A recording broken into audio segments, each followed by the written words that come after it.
Feel better, man. It just makes you feel better. Now, we're going to get you moving this morning and we're going to get you pumped. Literally, because first up, Cape Town, we are set to host the UCI World Pump Track Championships qualifying event that is going to thrill sports enthusiasts, I think fans and new converts as well. This is going to win the Cape Town cycling scene is big, so you know you're going to be frothing for this one. And then later we're going to connect with singer Anna Wolf as she drops her heartfelt new single, Dear Daddy. Bring on the emotion. Oh man, and we are ready for that. We do have to issue a warning. We are a cry risk in this space, but we love the emotions. And of course, we do get a little emotional when Chef Clem steps into our kitchen because we just love him so much. And we are tackling Easter in every way, shape and form we can. We have got you covered. We've got you covered. And Carissa's even got you covered because she went out onto the farms and she went to farm, well, all the way from farm to table. And that was an adventure that she took on to explore the world of avocados in George. Cool. And I know we've all been loving our avos. So let's just find out exactly where all this goodness comes from.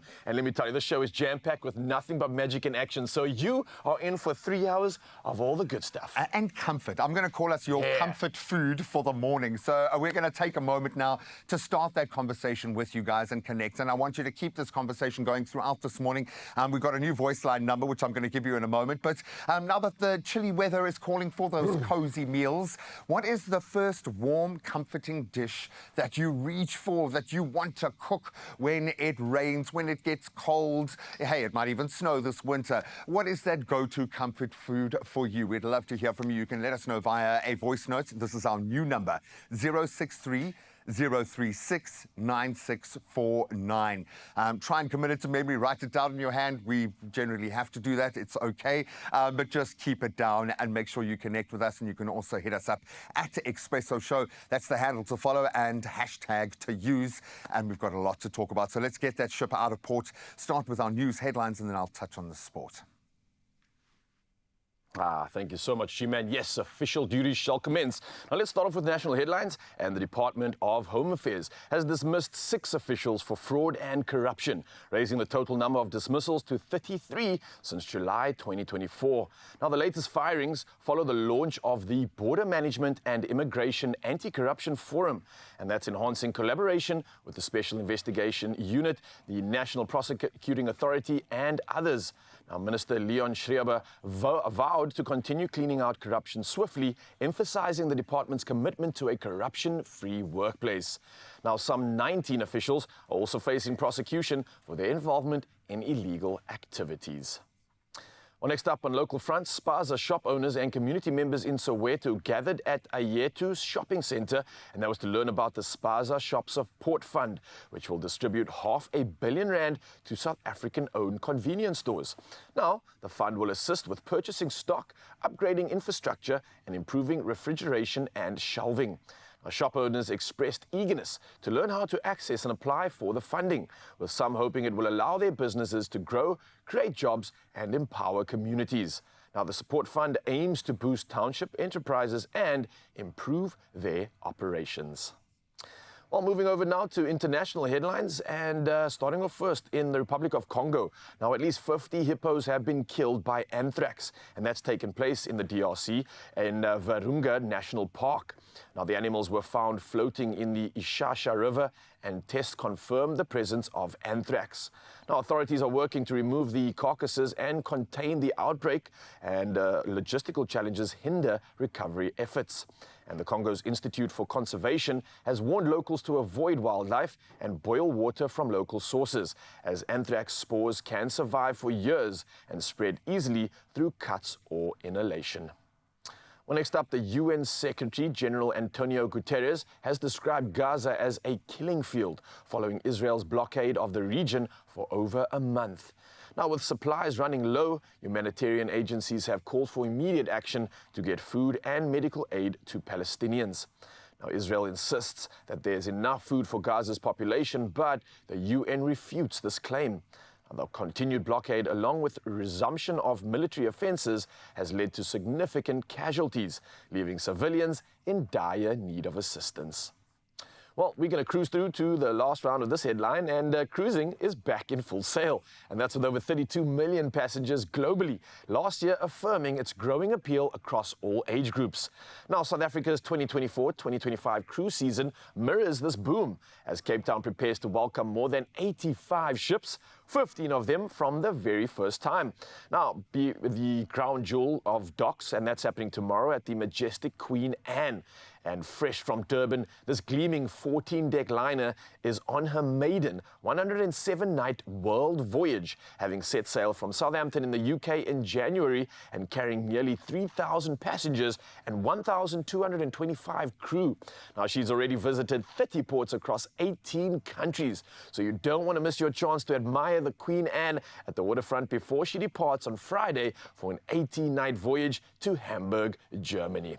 Oh, well, you're going to set sail on the rest of the headlines, and here's G-Man with the latest when it comes to all things sport.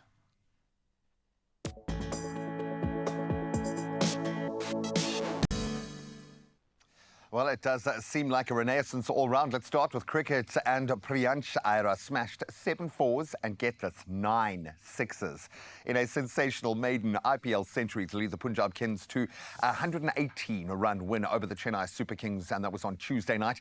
So despite a batting collapse at one point, Arias fireworks powered Punjab to 219 for 6. CSK capitalising on some drop chances, but could only reach 201 for 5 in reply. What a match. Now we turn to football, and Arsenal stunned defending champions Real Madrid with a commanding 3-0 victory at the Emirates, as Declan Rice bagged 2 sublime free kicks and Miguel Merino added a third. An unbelievable performance. Eduardo Camavinga's late red card capping a miserable night for the Spanish Giants, one they will want to forget, with the second leg now set for April 16th in Madrid. Hopefully they can do that. Mikel Arteta's side now holding a firm grip on a potential semi-final clash with either PSG or the high-flying Aston Villa. Now let's bring it back to a local connection in footy, and Mamelodi Sundowns have booked their place in the CAF Champions League semi-finals, and they had to work for it. A gritty 0-0 draw away to Esperance de Tunis, sealing that 1-0 aggregate win, and we thought that home win would matter. So the Brazilians avenged last season's semi-final heartbreak, and they now prepare for a blockbuster clash with defending champions Al Ahly in the next round. It's written in the stars. Now we turn to tennis, and top seed Alexander Zverev suffered a shock early exit from the Monte Carlo Masters, falling 2-6, 6-3, 7-5 to Italy's Matteo Berrettini. So the world number 2 has now lost half of his 12 matches since the Australian Open final. Berrettini sealing win with a thrilling 48-shot rally at one point, and as a result, he'll now face Lorenzo Musetti or Jiří Lešeka in the next round. So we'll certainly watch that space. But for the next few moments, the bikes dominate. So if you're an enthusiast, stick around. We're going to plug you in right now. Let's plug you into today's weather, see if it's playing along.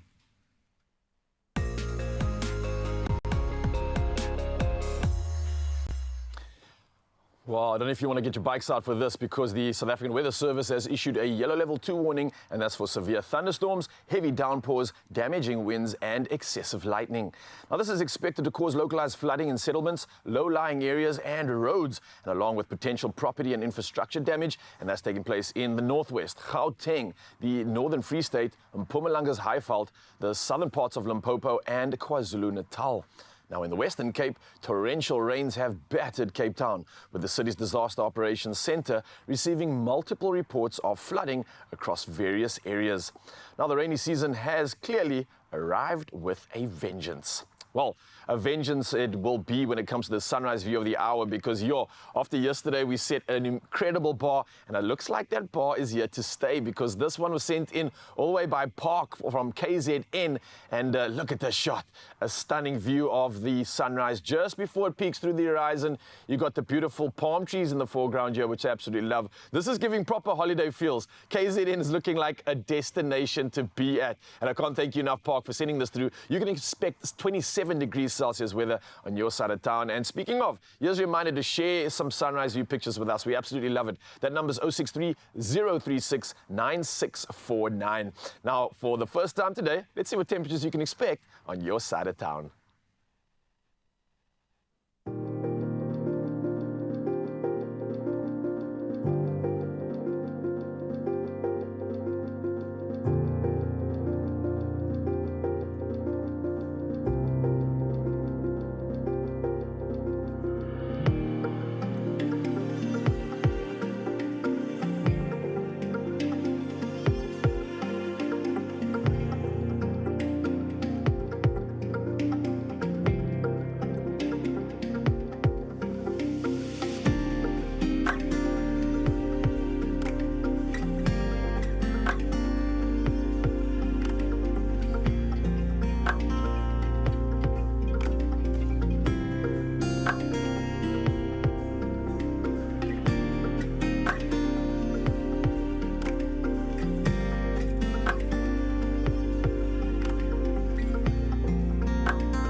So we do relate to those that are being affected by the weather. We had the craziest rain yesterday. Please be safe out there. It makes a massive difference if everyone keeps their wits about them just on the roads driving. That alone will make a difference. So please stay safe. And if you can, just stay indoors for 3 hours. Why? Because we're going to take you outdoors in the most spectacular way. Starting to see is back, one of the most spectacular routes I think you can do, or whether on foot, on a bike, in a car, it doesn't matter. But Cameron and Ollie are going to be back in the saddle and they'll be taking it on. We'll find out why they are so crazy to do such a thing. Now listen, it wasn't just the rain that was pumping in Cape Town, but we also got the UCI Champs qualifiers coming through to Cape Town. We're going to talk just about that. We've got the CEO of Generations who's going to come through and give us every reason to have some cheers, have some excitement and exhilaration for this event ahead of us. And let me tell you, some superstars are making their way to Cape Town.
It's my feel-good breakfast show.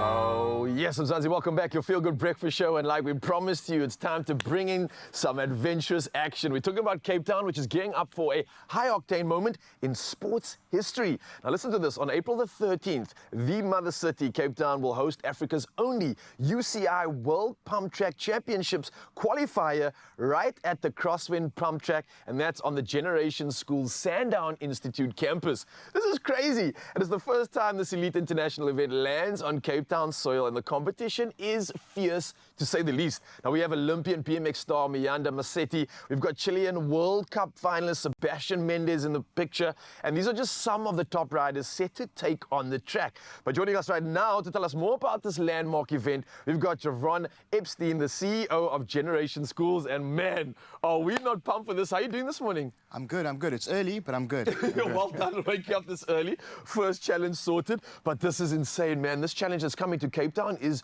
incredible. I know cyclists are going to be losing their mind, but how did it come about that the city was actually chosen for this event in the first place? So when we designed the school 5 years ago, we decided that we wanted to have a pump track facility on our campus. So cool, by the way. Thank you. Thank you. And then the opportunity for us was to find cyclists, whether you're a BMXer, whether you're a mountain biker, that had potential, that could, join the world circuit.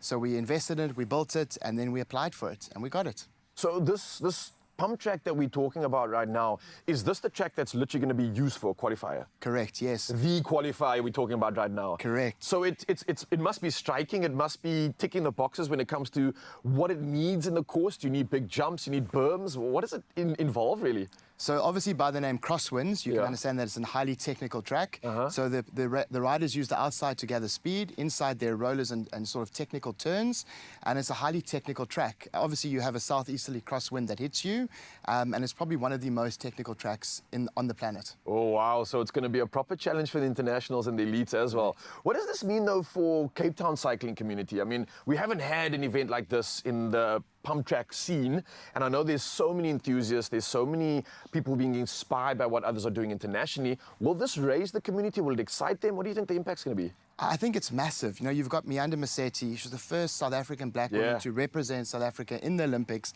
in BMXing, on the track with the individuals that are racing. The barrier to entry is very little. It's $200 if you are a junior. It's 500 Rand if you're a sort of an elite racer.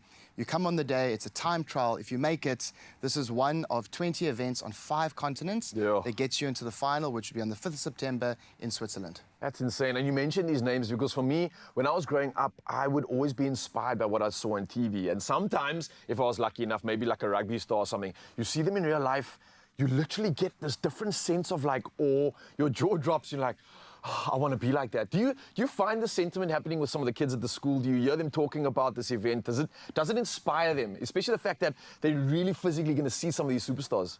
It's exactly that. You know, in their minds, they've got a couple of minutes on a track that can change their lives.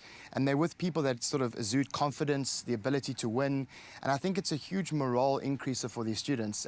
It's a great atmosphere to be a part of, and I'm exceptionally excited for this Sunday. And for those that have like no idea what's going on, they're probably watching these visuals and they're like, okay, this looks crazy, this looks intense. What exactly can they expect if they come through, get involved in the event, come through for the day and watch all this craziness? Let's call it that. Yeah, so the racetrack is out in Bloberg. It's a great environment. Bring your kids, come watch the races. There'll be anywhere between 200 and 300 races on the day. We're expecting about 500 supporters. Wow. It's an environment for children to play outside, to watch these cyclists go at it. These BMX riders are something special. The speed at which they race at, it is literally something to marvel at. And bro, I gotta ask, like the speed that they're going at right now, there's some danger involved in this. Are they wearing protection apart from that helmet? Are there like knee guards and things involved in this? Are we going to expect big crashes too? You know, the more you wear, the heavier you are. So ultimately, the most important thing is a helmet. So no helmet, no ride. So that's quite important. But this is what it's about. It's a momentum-driven race, and it is something special to watch. Something absolutely special, and it's happening right here in Cape Town. Listen, for those of us that are going to be coming to the event, what should we bring? Do we need to bring chow? Do we need anything other than our 2 eyes? Yeah, so I saw your weather update. On Sunday, we're golden for the weather, so Yes! that's great. Awesome. So come in there, and yeah, just bring your eyesight and come and enjoy the experience. I think if there are still interested individuals that want to race, go on to World Pump Track Championships. Go onto the website, go to qualifiers, go down to Cape Town and qualify. You know, $200 gets you in if you're a junior, and you never know what could happen. You never know. And listen, this is a potentially once-in-a-lifetime opportunity right here in Cape Town, an international prestigious event like no other. And it's happening this Sunday. So get your tickets, get involved in it, go down and do the things and bring the entire family along because this is going to be an inspirational one like no other. Javon, thank you so much for bringing the hype and the cheers. I think we've been inspired for this and absolutely cannot wait for this action to take place. So you know where to go and nothing but more of this is going to be coming at you in just a bit. G-Man, what's happening your side, bro? I like the way you say, gents, all we need to take is our eyesight, like all of us are rolling around with all this eyesight, okay? Now, we will try.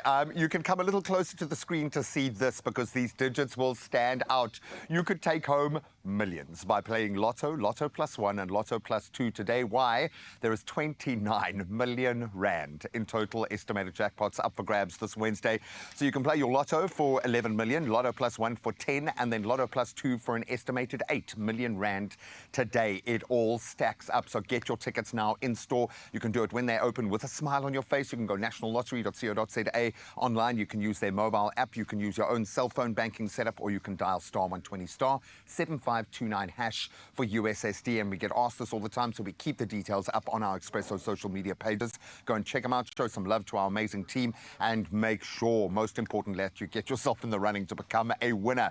If you play Lotto, Lotto Plus 1 and Lotto Plus 2 today, there is 29 million Rand in total estimated jackpots today. That makes me feel like getting on a bike and riding across half of the country. Ryle, can we do that, please?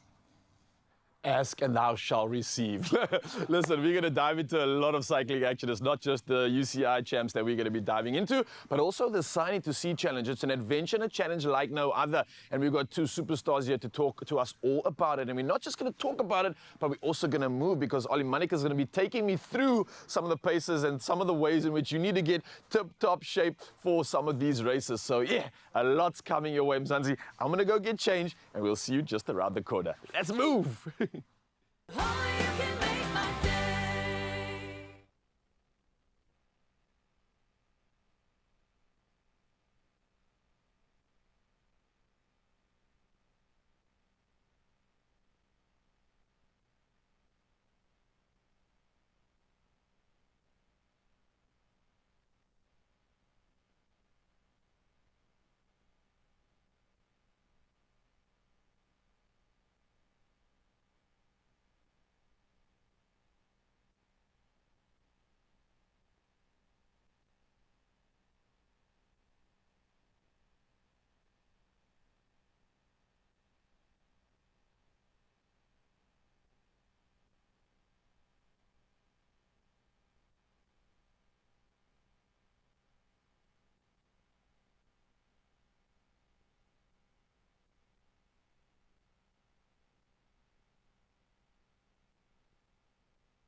It's my feel-good breakfast show. Welcome back. We promised you an unforgettable journey on the bike, and it, I think, is one of the most iconic mountain bike races in South Africa, maybe even in the world, and it is back. The Kapsani to Sea is a legendary three-day stage race stretching 270 kilometers from the majestic Sani Pass to the shores of Scottsboro, and riders push through some epic terrain, forests, farmlands, valleys, with each stage offering not just a physical challenge, but some incredible, I would imagine, life-changing views and warm community hospitality. You will find your tribe. This morning we are joined by a very seasoned mountain bike rider, Ollie Munich, and Cameron Roach, who is quite new to this space, but certainly not to the bike. Gentlemen, thank you so much for joining us.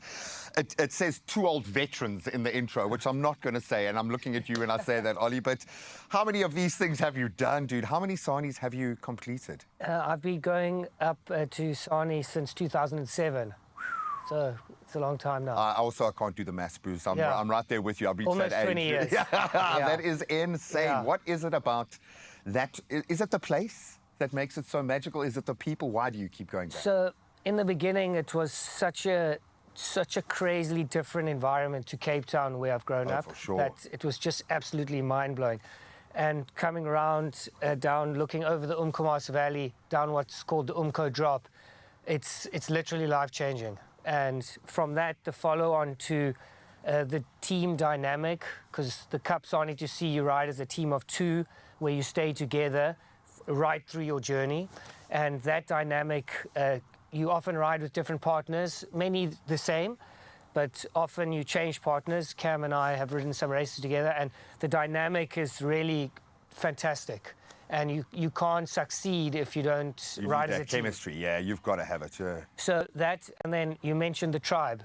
And I think going and spending 3 days or 4 days with the registration day, you're just with people who are like-minded, and it's easy to get along with because you've all got something in common but have totally different backgrounds. Yeah, there's something So beautiful that's about cool, that. and you all have a commonality but are different, and you find your tribe within a tribe, and then, Your like clique. Lycra bandits, and then baggies, and then older guys, younger guys, people who are good at single track, people who are less good at single track, people who climb. So there are lots of different ways. Oh, and I would imagine you're learning and you're being pushed the whole time because of that. And one interesting element is that Farmer Glenn and his team around him, a lot of his family, the innovation at the Kapsani to Sea is something that they're always tweaking, finding different ways to improve the race. And it kind of sets the bar, I think. Yeah. You are part of the tribe now, officially. And I know it's not your first rodeo, but there must be a reason why you want to get back out there after last year's experience. What was that? I could even kind of feel your heart beating faster as Ollie was talking there, but there's something magical about it, Literally, yeah? like you guys touch on it all. I think the family, the scenery, it's just unbelievable. Like you keep coming back to this place, and it is life-changing when you drop into the Umko. Like it really is. And you can't ride these trails any time of the year. Like Farmer Glenn, like, kits it out, gets it ready for the event, and it's just unbelievable to be able to experience, I mean, this nature and this place. And then the best thing is the tribe, is like each person has their own tribe, but at the end of the day, the gears at this race and like just the familyness, and everyone comes together and it becomes a big tribe at night. And what's quite nice is that everyone has to stay at the event, and I love that about it. Is like there's not a lot of accommodation around the area, so everyone stays there, and you have all walks of life, which is insane, from a pro to someone doing their first one, and everyone just like shares their war stories. Yeah, for sure, and make some more war stories as well. Like, they're like, tomorrow we're doing this again. You know what I mean? And you know you can do it today because you did do it yesterday. Well, hopefully you did it yesterday. This, great to have the warm and fuzzy feelings around an event like this, but I would imagine there are moments where this pushes you because it is an extreme and it's a different environment, and there are probably elements to the track put there to test you. Yeah, of course. What is the most challenging part? Do you find now it's more the mental? Is it the physical, making sure you're on it? Because you're not just about completing the event, you guys want to do well. There are a lot of different facets to what makes it hard. Sometimes your partner is stronger than you and you need to keep up with them. Sometimes your partner, well, if you're the stronger partner, you've got to nurse the weaker partner, and that can be very difficult for some people.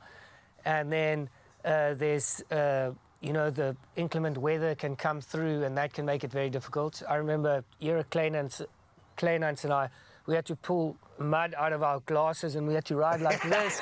And like, you know, we needed an engine service station with a squeegee. But yeah, so there are lots of different ways to challenge. But yeah, ultimately, nothing. Well, the cliche. If you can get through with determination through the hard times, it makes it extra special. Yeah. Extra rewarding getting to Scottsboro. And then you get to learn, obviously, through that process, because you've got this beautiful intergenerational, inter-skill level kind of setup. Yeah. And it's partly the team, and I would imagine, I can see you rolling your eyes already here. Just don't bug him out there, okay? Just go easy on Ollie for this race. If you want advice, maybe go to Cameron for this one. Just go easy on the boys. But there is something massive about that element. But it also becomes a very individual kind of moment. I'm sure there are moments where you have to go inward, where you've got to consider a lot of things. Maybe on day 3, I don't know when the mental element really kicks in, but how do you prepare for an event like this? I mean, of course. I mean, first of all, you don't want to let your partner down. Yeah. So that's a big thing. Obviously, Ollie doing so many of these things.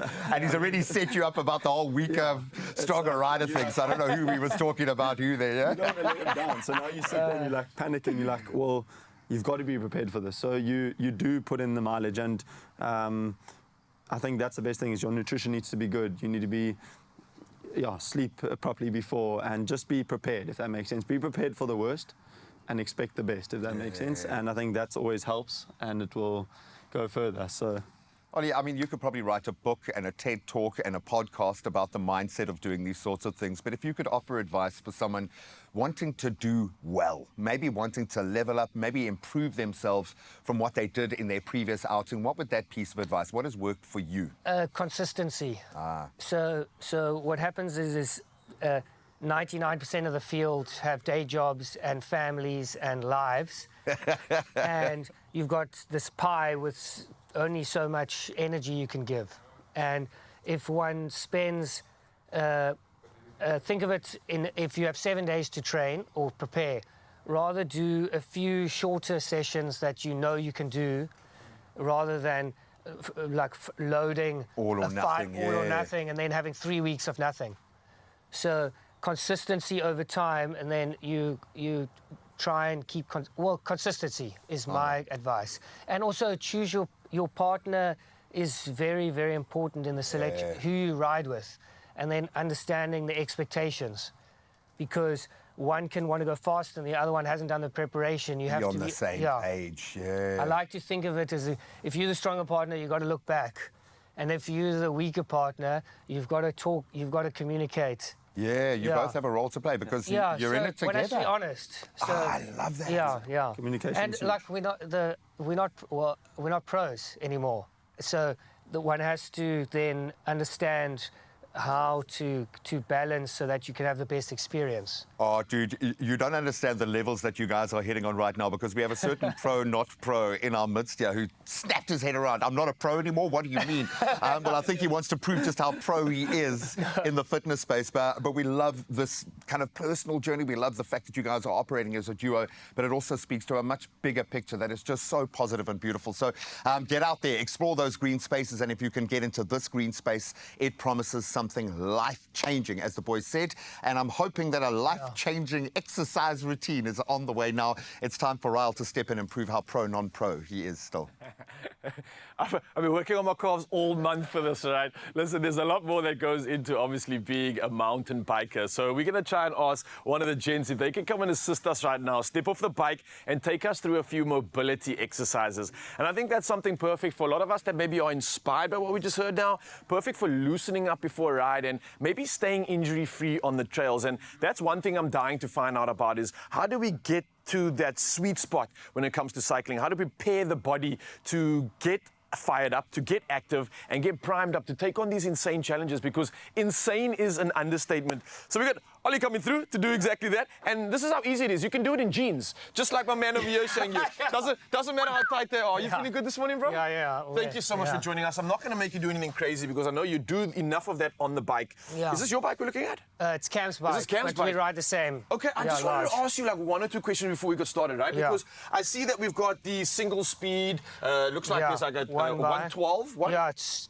12 gears at the back with 1 in the front. Okay, and then you got this is like a post dropper, right? a post to manage where your weight is so that you don't go too far forward when you're going downhill. And then you keep your Okay. weight balanced. Got you. And then you got suspension in the front and in the middle? Yeah, it's called front and rear suspension. Yeah. And that's obviously just to cushion you on some of these crazy Yeah, downhills, so right? it's to keep control like a vehicle. So when you're going over rough terrain, you want the bike to be grounded. Okay. So it doesn't like, kick you off. So you got to have like a strong core. You got to have balance Yeah. for this, and you have to have Yeah. stability. What are some of the Yeah. things that you do before jumping on a bike to kind of get the body warmed up? So we spend a lot of time at desks and driving and things. So what And we over crunch up time, tight, yeah. and I kind of hunch a bit.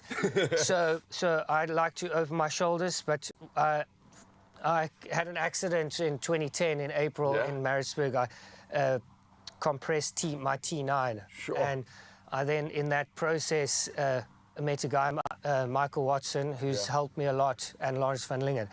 And their mindset is to mobilize and to move. Yeah. So it's not, the explanation I'll give today is more for all of us, no matter what you do, whether it's a park run, whether you're serious about riding, it's to keep moving. Okay. Because over time, you want to do things, like we mentioned a little earlier, is consistency. Yes. If you do things, short, easy things to do, it's much easier to create a habit. I love that. Exactly So that, if man. you do something, that's why we're in jeans and things, because you can literally get out the Yeah. car at your park run. Yeah. And you want me Get to moving. go through Yeah, it? so if you can you show me Well, one or it's two moves that you might do? It's not really on a mat. Okay. But so it's against a wall, but let's do a pretend wall. We can use, I don't know if No, I we can can use do the it. wall It's next fine. to the It's fine. TV. Okay. So cool, no worries. if we pretend this is the wall, Yeah.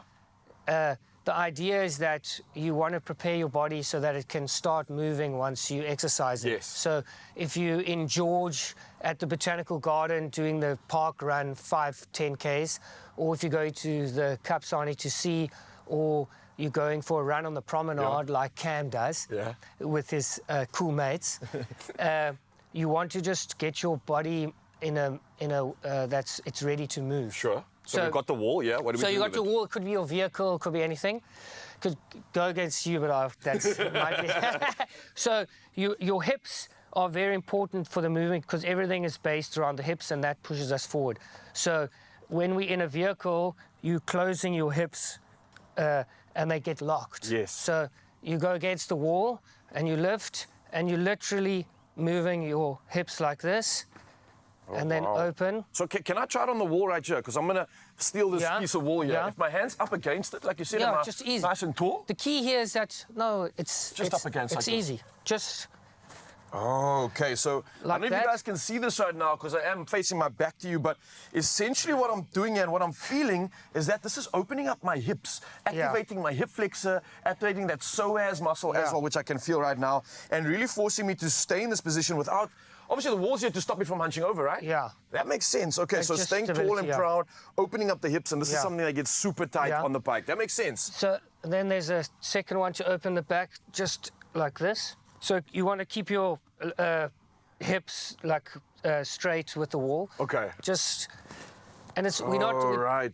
The whole point is not to overcomplicate it. Yes. You can do this it's like a few minutes. And you can do it anywhere. I love Anywhere. this. So You're at the you- office right now. You might feel a bit tight in the so hips. you can open like that. So I start with that one, then I do my hips, and then Can I feel that one quick, bro? Just want to get Go a wild. feel that. So you lean up against the wall. Yeah. I'm just getting my hand through. Yeah. Keep my hips facing the Yeah, wall. yeah. And then open up. Yeah. Okay. So midline stretch, Yeah. thoracic stretch, opening up the front of the core here as well. Bro, I see what you're doing here because Yeah. this is also allowing me to do this anywhere. well, that's the whole key. Is Yeah. that it doesn't have to be complicated to be good. Then there's a third one that's Okay, also last very one, let's do easy. it. Is to go out. Swinging? and Okay. Swinging through, but then the shoulders need to be solid to the Solid. wall. So don't move my shoulders away and then kind of Yeah. just. All right, I got you. Against the wall. So we're talking about hip flexors, we're talking about those stabilizers, the glute med. Yeah. Okay, And then, I like the this. bonus one is that Bonus, yeah. is to really open the hips after driving or being on the aeroplane. You just stretch like that. Ooh, this is a nice one Yeah. again for the front hip flexors, giving Yeah. that psoas stretch. Yeah. Well, these And are then great both sides. exercises for cyclists. Easy, anybody. But I think for anybody, yeah. My mother, your mother, anybody. You just got to keep moving because we're all static all of the time. Ooh, in front of the yes. TV. You can watch Seven Delon, doing this. Or you can just watch your Feel Good Breakfast show right here on Expresso. You can replicate some of these stretches and some of these movements. And Cam, I got to thank you enough, Cam, man, for nice coming one. and sharing some of your insights, Ollie, in terms of how you are moving, how you've been increasing longevity in the sport as well, Yeah. which has been absolutely incredible. So, Cam, somewhere out there, I want to say thanks to him as well. And thanks to you, Ollie, Yeah. obviously, for being Yeah, yeah. such incredible people. I think you can definitely be inspired by this one, Mzansi. The fact that this is something you can do and you can pick it up whenever you want. Right now is your opportunity. So get involved in it. Get some of these warm-ups going, and this might inspire you to get your cycling on. Let's go.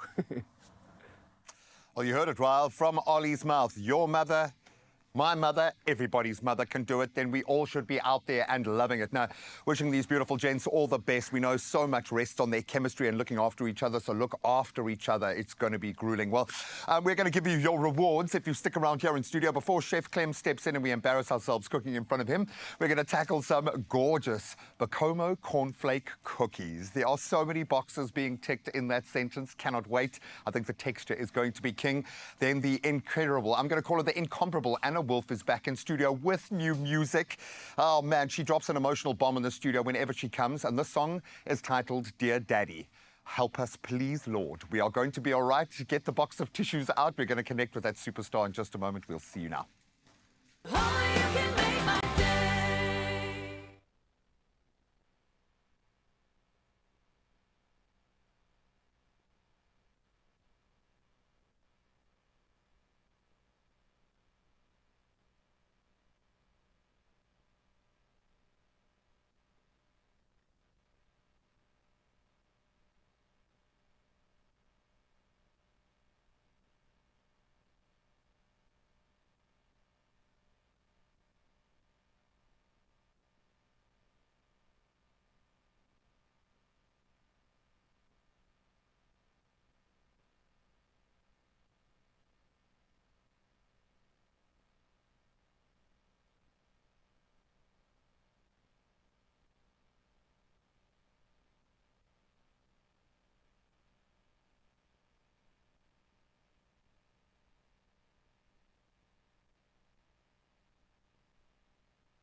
It's my feel good breakfast show.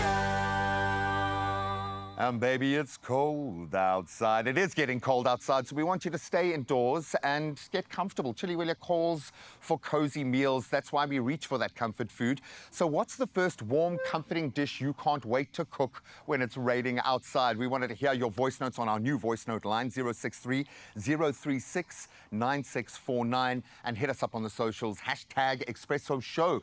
I would imagine a lot of people needing the coziness right now. VJ saying nice chunky veg and lamb stew with dumplings. You had me on the dumplings. I'm going to marry you, VJ. That is absolutely awesome.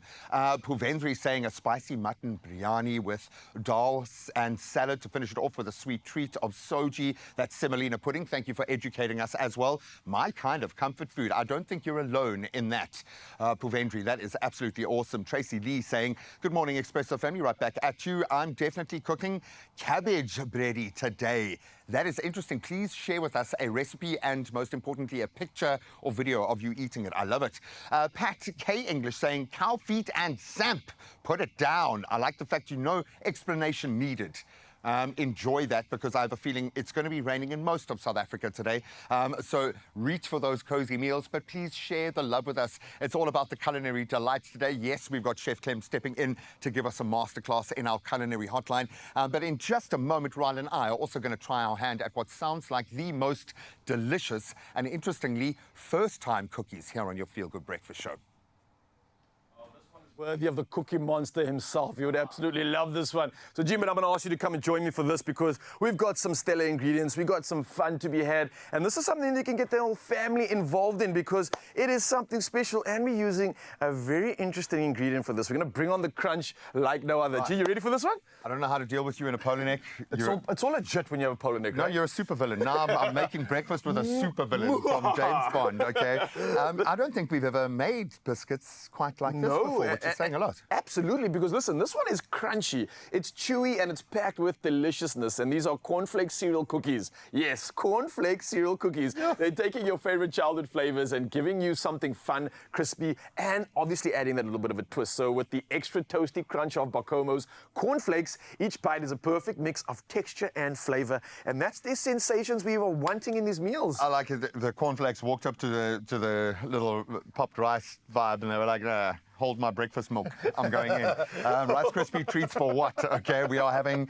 I think the best part about, for me, a cereal breakfast is the crunch on a cornflake. Yeah. Bacomo have added even more crunch to their cornflake, which makes it probably the best ingredient to use for a biscuit. I'm sorry, let's do it. So let's do this, right? Okay. We've already started this recipe up. We've got some butter with brown and white sugar that's been kind of like folded together. Up, okay. Yeah, that's exactly it. So what we're going to start adding to this, obviously, we've got some egg over there, vanilla essence, and then a couple of the powders. So we've got normal flour, bicarb, and then milk powder. Okay. So this is an interesting one. We're not getting too much of the wet ingredients involved here and adding extra milk, because we don't want too much moisture in this one. So that's why we're going with the milk powder instead. That's going to mix up into this, but I need to wash my hands, because something very interesting is going to go down with this next step. So let me just do exactly that. And I'm guessing, because we've now taken the time, and I say we loosely, I mean Tiff and our amazing kitchen team, to get the butter up to a nice consistency. We don't want to kind of break it down too much. I'm assuming I'm going to have to move to the whisk.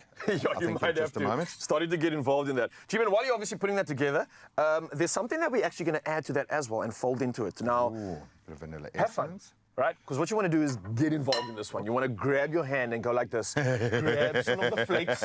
Literally just crunch it up like Yes, this. you do, and my friend. I'm chucking it into this mix. Crunch it up nice and fine. This is going to add some of that Am texture. I adding the flour now as we Yeah, go, you hey? can start folding that flour in as well. We've got some self-raising flour. I'm sure the old bakers rolling their eyes at us right now, but the point is that these cookies are accessible for anyone of any level of baking This is our acumen. purpose, G. We come here to show you that there's almost no way that you can mess it up. No, even if you change some of the steps and some of the ingredients, it is more than likely going to become perfect. Don't worry, and you can find these recipes at expressoshow.com.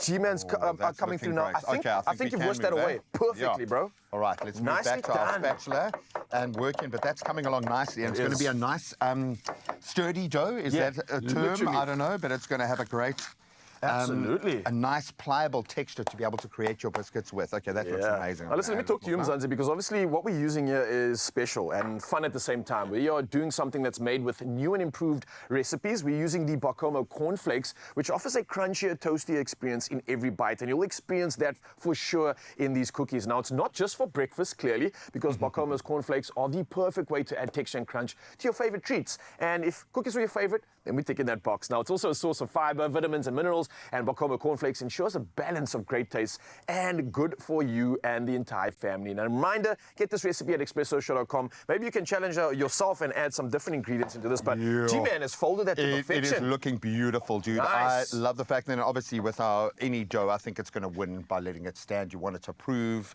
to come out looking like this. Now, what we would do here before maybe getting to the step is adding a little bit of those flavors, right? We've got some dried fruit here. You can use frozen fruit, or you can use anything that really tickles your fancy, right? So if you wanted to, these are some extra ingredients that you could fold into the mix. I like that. I love the freeze-dried fruit How idea cool. because you can get quite a lot of these now. Absolutely. Really interesting stuff. Maybe freeze-dried blueberries or something like that. Absolutely beautiful. Great. Yeah. So, I'm going to save those for those. Yeah. Pretty much once you're done, you end up with something looking like this. It might have a bit more of a rustic feel because you'd have some of the fruits in it as well. But what we're going to do is literally use this to create our biscuits. And I've got a little sort of like a baking tray here that's been rolled up quite nicely. You can choose what size you want. Remember that these Bigger things... the better. Come on, don't play around. They are going to rise a little bit. I don't like mine to be perfectly round, so make it a little bit rustic. Have some fun with it. Change some of the shapes and sizes so you don't have like consistent sizes. I think that's also fun. Completely, and as I always say, this is one of those golden opportunities to get the family, get the kids involved because they can get tactile, they can create their own, they can make their own shapes. And it is a really, like we say, quite a dry batter that's really easy to work with. It's not too messy, which often we get very messy with these sorts of excursions. So I love it, all these exercises. So this is ticking every box for me, and of course you get absolutely. Now reminder, when you are placing these in the tray, they will kind of like ooze and fold down. They're not going to just like rise up massively. So keep a bit of space in between of these. Keep the ball more or less a ball and not too flat like this. So you don't want to turn it into a disc. You want to have more of what's you want a bit of like thickness there. Yeah. You want a bit of Let's get some girth on this thing. So this is what it's about. It's not just a beautiful opportunity to make good food, but it's an experience because we're going to have the crunch in this. What I'll do is literally just sprinkle a little bit of that on the top. Yes. Pop it in the oven about 15 to 20 minutes. Keep an eye on it though, because these things can go crazy depending on your oven. And I think this is honestly the perfect combination of crunch and chew. Like I said, these Bakomo cornflake cereal cookies are a must try. And speaking of winning moments, the Bakomo Power Bowl competition is packed with prizes. So here's a reminder on how you can enter. Let's go. Start your day with Bakomo and start winning. Enter the Bakomo Powerball competition and stand a chance to win your share of 3 million rand in cash and prizes. Buy any participating Bakomo cereal, upload your till slip to Bakomo's WhatsApp line at 074 666 0900, and you could be selected to play live on the Bakomo Powerball game show, where even bigger prizes await. Competition closes 4 May 2025. Entry details and T's and C's at bakomo.co.za. Very well done. I would love to taste one of those biscuits, would if you you don't know? mind, because Gotcha, they bro. just look absolutely amazing. They do, right? And perhaps we can offer one to our special friend, Annabelle Fish. She is here to perform. She's got new music. Dear Daddy is a single that I think it's going to hit us here. I have a feeling, but we'll get the background directly from her. So don't go and transfer your baggage onto her baggage yet, okay? We'll wait to find out. What I am going to transfer is all my questions when it comes to the kitchen, because we have a lot of those, and we've got the one and only Chef Clem coming through to serve us in the culinary hotline. Bling, ching, ching, ching. Award-winning at that. Yeah. How's it, bro? Oh, it's good. Oh, Can you get hear on the the ground, crunch, dude? Let's go. Wow. Okay. Make these. Get involved. Expressoshow.com. See you I'm after going this. to put more on top. Oh, you can make my day. For over 78 years, Vital has been a trusted South African health and wellness brand. Vital is committed to producing the finest vitamins, minerals, and supplements to support a healthier, more vibrant life. Now, you could be one of 4 winners of a Vital hamper plus 2,500 Rand cash. Complete the steps on the competition post pinned to the top of Vital's Facebook page to enter. T's and C's apply.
It's my feel-good breakfast show.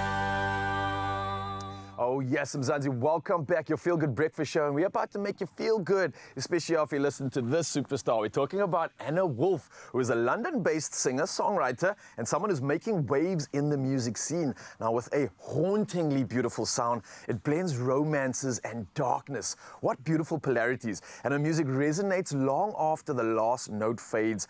Now, before we even get into this conversation, let's take a sneak peek at her magic talent.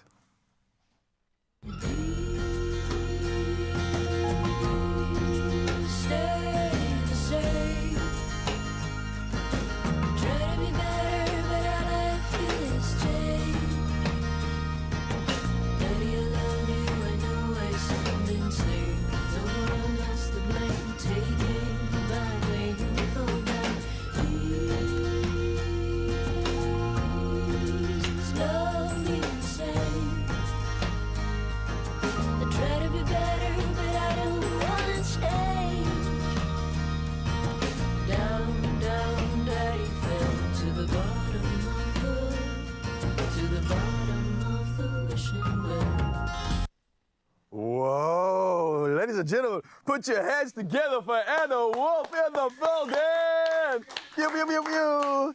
And I love the sound. You're so sweet. How Thank would you describe this? It's got like a folk, it's got this like hipness to it. It's got a deep connection. There's something resonating with me as a nature boy as well. How would you describe the sound? Oh, thanks, love. You're so wildly wonderful. I'm Can I just just honest. start off by saying that?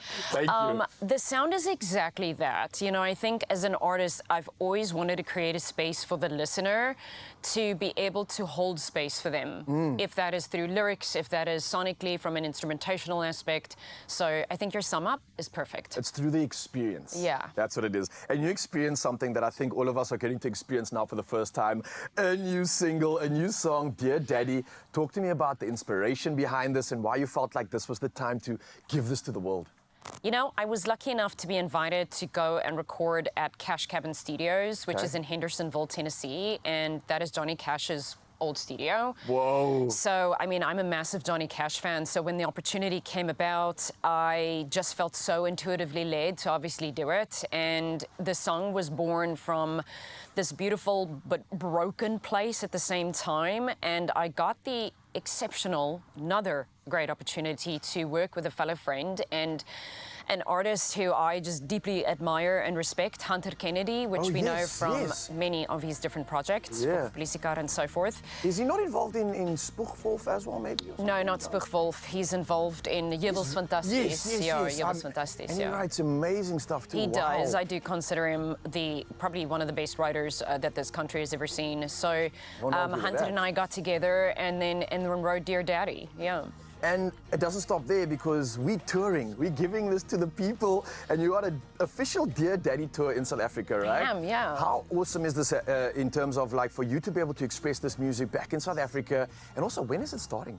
Yeah, so it kicked off in Pretoria last weekend. Back home, right? It was. I was born in Pretoria. Very cool to be back there. The nostalgia is real. It was a sold-out show, so what a great way. Yeah, nice. What a great way to start the Dear Daddy tour. And from there, we went to Johannesburg, another sold-out show. It was a beautiful theater called the Foxwood Theater. And then this Friday, we're actually at Café Rue in Noordhoek. Amazing, And then Saturday at Die Boer in Durbanville. So far, it's been absolutely amazing. I can see Noordhoek just eating all of this up. You will resonate. They're going to love your sound. And I think this is incredible. But it also doesn't even stop there because you also have something called the We Are Sound workshop taking place in Cape Town. So you're giving us everything. We are grateful for this. But talk to me more about what's happening with the workshop. Oh, thanks, love. I love that you use the word giving. I think that's definitely the season of life I'm in right now, is just giving and serving the community. And We Are Sound was really built from that perspective and that intention. And it's called We Are Sound. It's an holistic workshop. There are still a few tickets left, actually, for that. It takes place in Gordons Bay. And it's a space where people come and they get to do breath work, guided meditation. The music and the sound that's created in the workshop is all produced by myself. So that in itself is a very unique unique experience for the attendees. And I team up with a psychic medium, actually. She's a dear friend of mine. I call her my go-to guru. And she's come on board with this beautiful gift of being able to channel messages collectively for the group that will be there, to know intuitively what they need. So it's the only way I can describe it. It's raw, it's visceral, and it's for anyone who feels, you know what, I know I'm capable of so much more. Why am I holding myself back? What are my blockages? Sure. And we go and we delve into the unknown.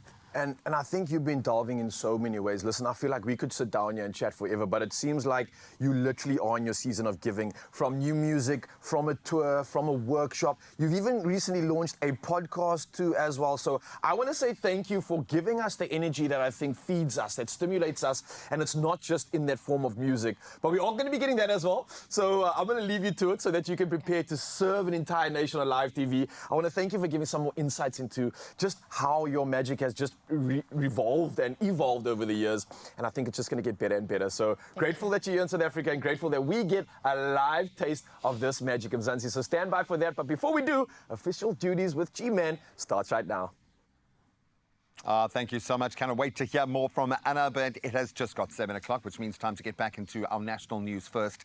President Cyril Ramaphosa opened the 2025 National Policing Summit, focusing on combating gun-related crimes and improving police efficacy or efficiency. So the summit, held in Ekurhuleni, Gauteng, brings together government officials, police and various stakeholders to discuss strategies for reducing crime. Minister Senzo Mchunu highlighted the growing issue of illegal firearms and drugs specifically, which fuel organised crime and obviously violence. Then Gauteng Premier Panyaza Lesufi also condemned rising taxi-related violence, which has now claimed around 30 lives. The summit aims to formulate solutions to address the ongoing crime crisis in South Africa. Now, staying in SA, and I suppose in a similar vein, the Department of Home Affairs has now dismissed 6 officials for fraud and corruption, raising the total number of dismissals to 33 since July of last year. So the latest firings follow the launch of the Border Management and Immigration Anti-Corruption Forum, enhancing collaboration with the Special Investigating Unit, the National Prosecuting Authority and others. Minister Leon Schreiber vowed to continue cleaning out corruption swiftly, emphasizing the department's commitment to a corruption-free workplace. Some 19 officials are also facing prosecution for their involvement in illegal activities, if you were reaching for that answer right now. Now we cast a wider gaze on the international news front. The US is set to impose 104% tariffs on certain Chinese goods. That was after trade negotiations faltered. So this move follows China's refusal to lift its retaliatory tariffs on US imports, and tensions between the two countries escalated further after US Vice President J.D. Vance's controversial remarks about Chinese workers, calling them peasants, and that's a quote. Now, the tariffs will impact numerous nations as the US also plans reciprocal tariffs. Now, US companies are advised to adapt their supply chains and shift to domestic sourcing to mitigate the impact of these changes, which I think we are yet to see. Now, we round this one off with an interesting tale. At least 50 hippos, sadly, have been killed by anthrax in the Democratic Republic of Congo's Virunga National Park. The animals were found floating in the Ishasha River, and tests have since confirmed the presence of anthrax. Authorities are now working to remove the carcasses and contain the outbreak, though logistical challenges hinder recovery efforts, understandably. The Congo's Institute for Conservation has warned locals to avoid wildlife and boil water from local sources, as anthrax spores can survive for years and spread easily through cuts or inhalation. Let's temper the news with a beautiful story, and quite a big story arc. The Indian naval sailing vessel Tarini has arrived in Cape Town as part of its incredible round-the-world voyage, being circumnavigated by 2 female officers from the Indian Navy.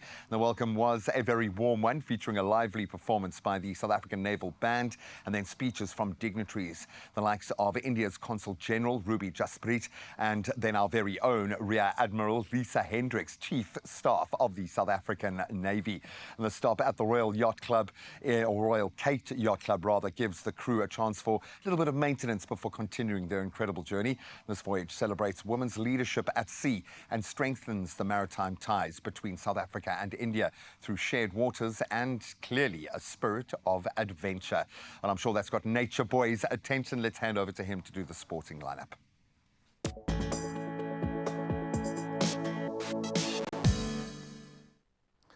Yeah, it looks like India's where it's at when it comes to serving up and giving that power. And we're going to stick to that right now with the world of cricket, where Priyansh Arya smashed 7 fours and 9 sixes in a sensational maiden IPL century, and that was to lead the Punjab Kings to an 18-run win over the Chennai Super Kings on Tuesday night. Now, despite the battling collapse at the one end, Arya's fireworks powered Punjab to 219 runs for 6 wickets. Now, CSK capitalized on drop chances, but could only reach 201 runs for 5 wickets in reply. Well, moving to football world, and shocks all around. Arsenal stunned defending champions Real Madrid with a commanding 3-0 victory at the Emirates. And that was as Declan Rice bagged 2 sublime free kicks and Mikel Merino added a third. Now, Eduardo Camavinga's late red card also capped a miserable night for the Spanish Giants. And with the second leg set for April the 16th in Madrid, Mikel Arteta's side now hold a firm grip on a potential semi-final clash with either PSG or Aston Villa. Well, moving to football in our local fronts, and Mamelodi Sundowns booked their place in the CAF Champions League semi-finals with a gritty 0-0 draw away to Esperance de Tunis, sealing a 1-0 aggregate win. Now, the Brazilians avenged last season's semi-final heartbreak and now prepare for a blockbuster clash with defending champions Al Ahly in the next round. It's going to be a tough one indeed. Now, for the world of tennis, there's something interesting because top seed Alexander Zverev suffered a shock early exit, and that was from Monte Carlo Masters, falling 2-6, 6-3 and 7-5, and that was to Italy's Matteo Berrettini. Now, the world number 2 has now lost half of his 12 matches since the Australian Open final, and Berrettini sealed the win after a thrilling 48-shot rally and will face Lorenzo Musetti or Giri Lehecka next up. Well, that's all we have for sport. We'll do it all again in an hour, but for now, let's see how we can serve you for many heading out on the roads, and G-Man has the latest when it comes to traffic.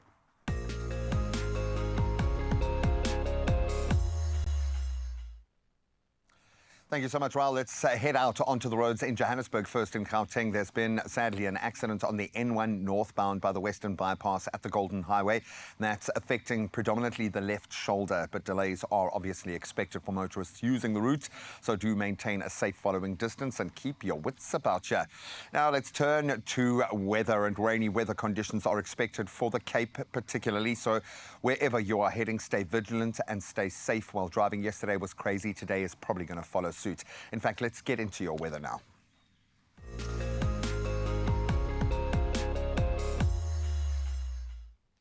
As is customary, a couple of warnings to put out. The South African Weather Service has issued a yellow level 2 warning, and that's for severe thunderstorms, heavy downpours, damaging winds, and excessive lightning. And this is expected to cause localized flooding in settlements, in low-lying areas and roads, along with potential property and infrastructure damage in these areas. The northwest in Gauteng, the northern Free State and Mpumalanga Highveld, the southern Limpopo and KwaZulu-Natal, so quite widespread today.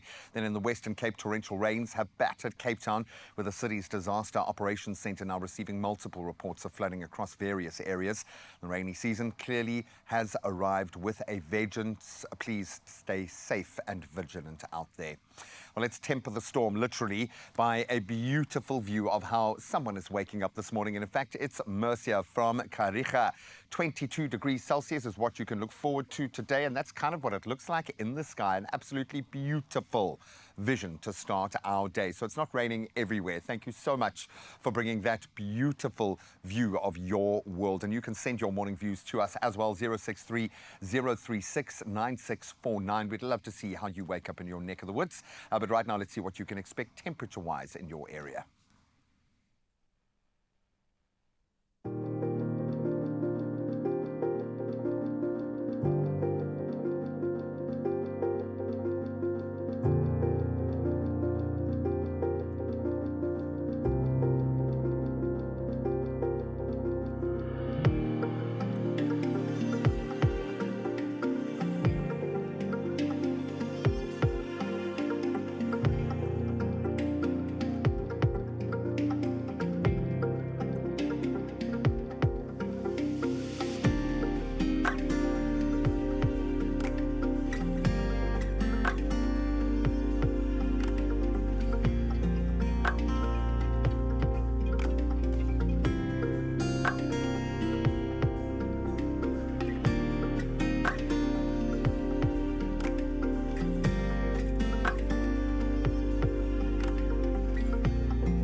Well, it is definitely interesting weather out there, but we're going to keep it interesting even more so in the kitchen because my favorite is back, Chef Clem. Do you say that when I'm not here? Always, bro. Always, especially when you're not here. Okay, cool.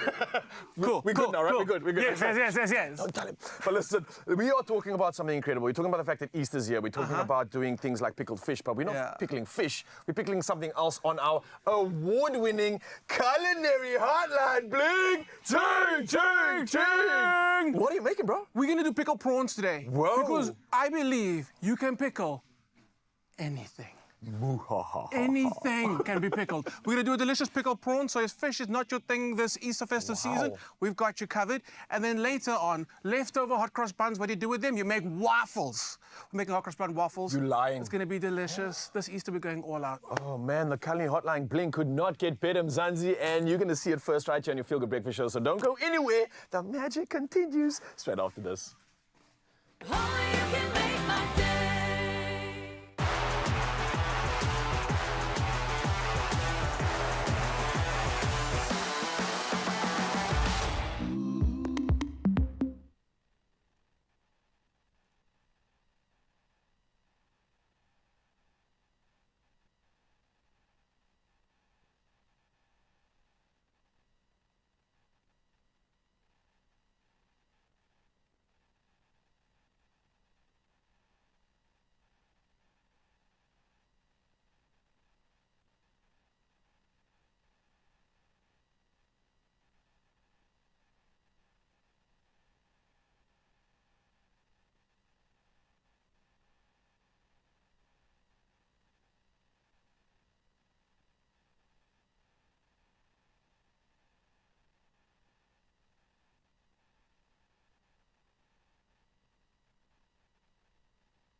It's my Feel Good Breakfast Show. Oh, yes, Mzansi, welcome back. This is your Feel Good Breakfast Show, and officially with gusto, with gears, and with excitement, let me welcome you to the Easter edition of the Culinary Hotline. Bling! Ching, ching, ching! Yes! Is that worthy? It is. Yes? It is. I love it, man. Listen, Chef Clem is here. It's Wednesday, and we are serving our feel-good flavors with a festive twist. Like you heard earlier, we're doing everything from zesty pickled prawns to indulgent hot cross bun waffles. Yeah. And we're going to bring it to you all the way through from the kitchen to yours. So Clem Chef. It's always, all my nicknames actually come from you. It does, eh? I'm sorry, but I think it works. Clem Chef, I'm grateful you're here because I know you're going to be able to answer all the questions. Yes. And remind them, Zanzi, that new number, our WhatsApp line is 063 036 9649. You got the questions? We've got the answers right here. Ralph, are you good? The reason Ralph's also saying the number because it took me 3 years to learn the old number. And then I they just changed learned it. I just learned the number. They changed it. But okay, I feel you, man. Pickled prawns is actually for my sister Michaela because she doesn't eat fish. Okay, so every festive season we'll have pickled fish and she'll chill on the side with a hot cross bun, minding her own business. Got you. So I came up with this recipe for her. Bro, this is exactly why we are winning awards all the time. And I must commemorate the fact that this is no longer just a culinary hotline bling. This is an award-winning culinary hotline bling. So we have elevated everything here, even the recipe ideas. You've never seen pickled prawns like this. So how are we doing this, man? Okay, first thing we're gonna do is we're gonna fry it in the traditional way like we would do for the fish. Okay, so in here I've got some self-raising flour, I've got some mild curry spice, salt, pepper goes in. We're gonna get some water and we're gonna make a batter. Is this like the standard pickled fish batter? Look, I would say standard, but there's so many different ways and versions of the way that people make pickled fish. So I don't want to go and claim like this is the one. Because Auntie Mole's gonna come for you, bro. Auntie Mole, She please gonna come for sit you. down, Auntie Mole. I know you.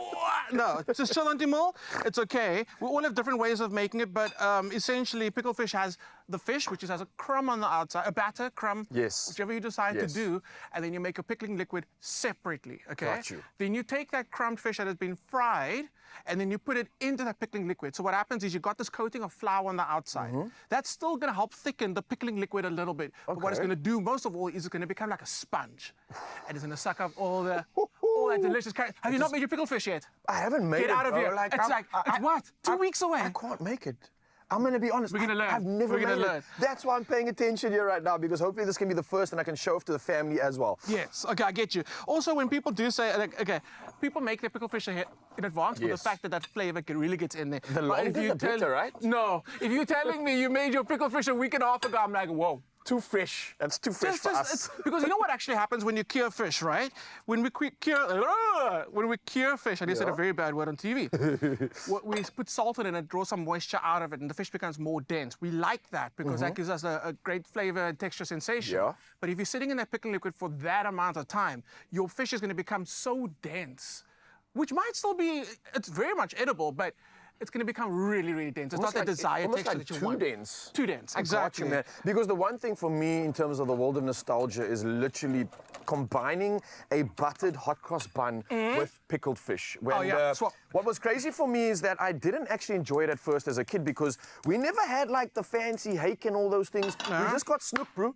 And snook had so many bones in. And I get so frustrated because I'm so hungry and I'm trying to like pick through all the bones. And I'm just like, ugh. So when hake came through and when other options like this came through, I was like, come on now. I can slap this straight on bread and eat it and not Fish worry. with no bones. Bro, my life changed. I don't care how they live. There's no bones in the fish. It's okay. But the funny thing is, I like food that slows you down and makes you take time. So yeah, that's true. But I also didn't like it when I was younger. I was the same as you. I wanted to get to the meat, get to the fish, and enjoy that. Where snook irritated me so much. Today, a snook, you know when they actually like take the fillet off the snook and you left with the bone, that little center bone with all the tiny little pieces of snook in it. That's my favorite today, to sit there and just like, it's like picking it off, yeah. Exactly. I got you. Listen, I definitely agree with that. As we age, we start to realize that food is not just about eating, it's an experience, it's a memory. 100%. And that's what we get to create. Okay, so where to from here? We're talking too much. Okay, so what I was supposed to do is keep a little bit of flour to the side because I like dusting the prawns, a little bit of flour first, then dunking them.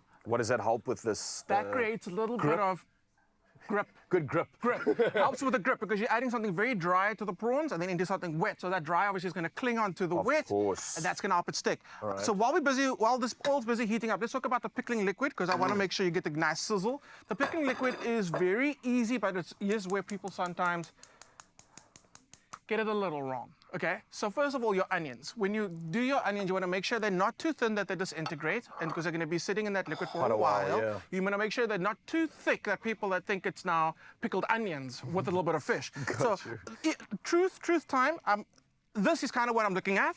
Okay, that's what you kind of want. I don't know which camera is on there now. Okay, do you want to go ahead and call the millimeter thickness of this, bro? You want to go like a 2.3 2.34 millimeters. That looks about exact. It's about exact. I think Okay. like 7.4, but yeah, Yes. give or take. So this little piece, this guy, we're going to still use it, but you don't want to have pieces that are this thin. Okay. That's going to integrate. It's not going to be the bestest. It's going to turn into like mush almost, so thin. And if you have people that like a little bit of crunchy, a little bit of the smaller, do just slice different sizes. Variety, yeah. Absolutely.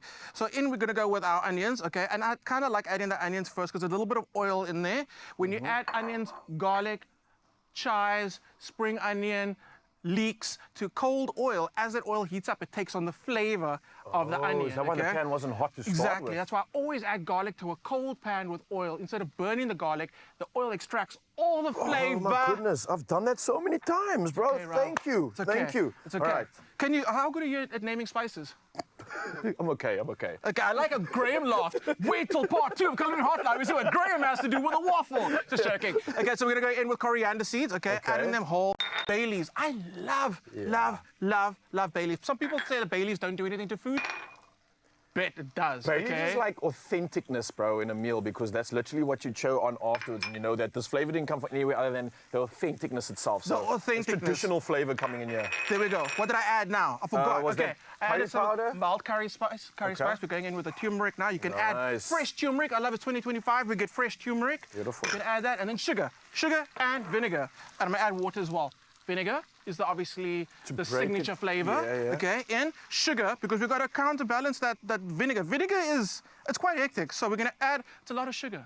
It's okay. What is the sugar doing in this recipe? It's 100% balancing the flavors. Okay. If you're gonna have this without any sugar, bro, you're gonna be puckering all day. Acid fest. Acid. I won't repeat that. But if you put that sugar in, balance. But now we still need more. We need water, okay? And you can, what I love about pickled fish is you can make it your own. If you like a sweeter pickled fish, add more sugar. If you got don't, you. can totally take it out. Got you. So it's kind of and people do get shocked about how much sugar you use, but again, you're using a lot of vinegar. So we're gonna add some water. All those flavors are gonna come together, and that's what you want. That's gonna cook and do its thing. This oil, I hope it's not too hot. So again, imagine the prawns went into a little bit of flour first. Yeah. Prawns cook really quickly, and again, we just wanna get that batter looking delicious. Get it in there. Ooh, we got the sizzle. So when we come back a little later, I'm gonna have these beautifully fried prawns. We're gonna add it to our pickling liquid, and we're gonna try, because I've got one that's done, a little taste test. Oh, yes. And I know G-Man is so excited for that because that means it's his turn to come and see the finish of this. So remind him, Zanzi, find out anything that you want from this man right here. This is the Culinary Hotline, the award-winning at that. And we've got every solution for you when it comes to pickling right now. So we're pickling, and we've got hot cross bun waffles up next in just a bit. But yeah, don't fret. It's all coming your way soon. G-Man, what else can we look forward to, bro? Oh, buddy, it sounds like you're trying to talk with a hot bun in your mouth. Yes, they are coming. And we're going to keep it on a practical tip right now, okay? Because we are going to roll up our sleeves, literally, and get ready for another episode of Handy Heroes. And we love these guys. This week, we're in the Free State, where the team at Paint Direct Bloemfontein shared their top DIY tip, going back to basics. I like the sound of that. Plus, we're going to find out why specifically Plascon Velvet Glow water-based paint is their #1 product. Let's find out why.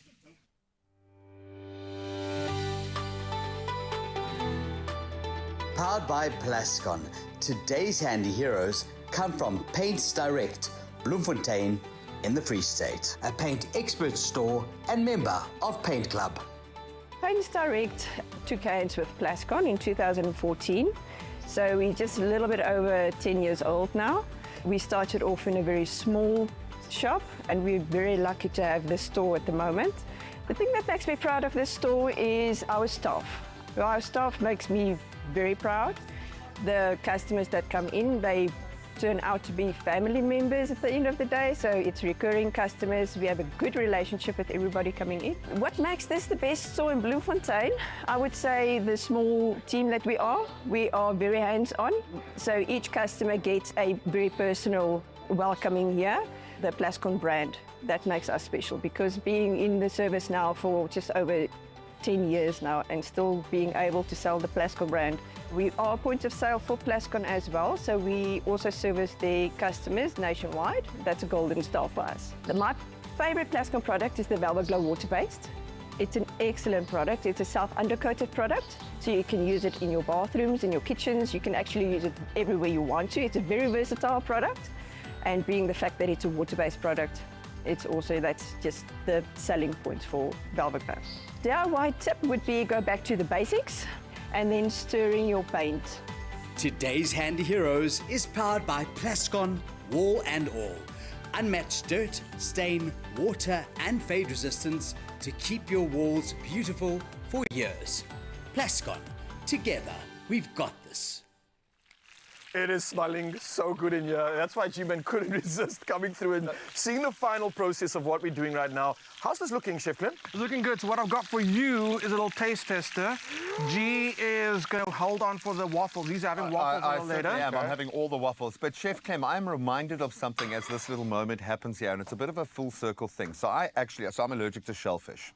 And I had a reaction to shellfish after a very big cooking expo about 15 years ago, maybe even longer.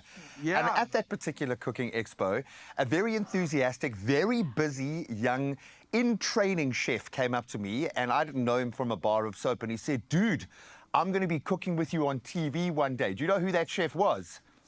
It is this award-winning chef standing right beside us, dude. You know how it might even be longer, brother. It might even be longer.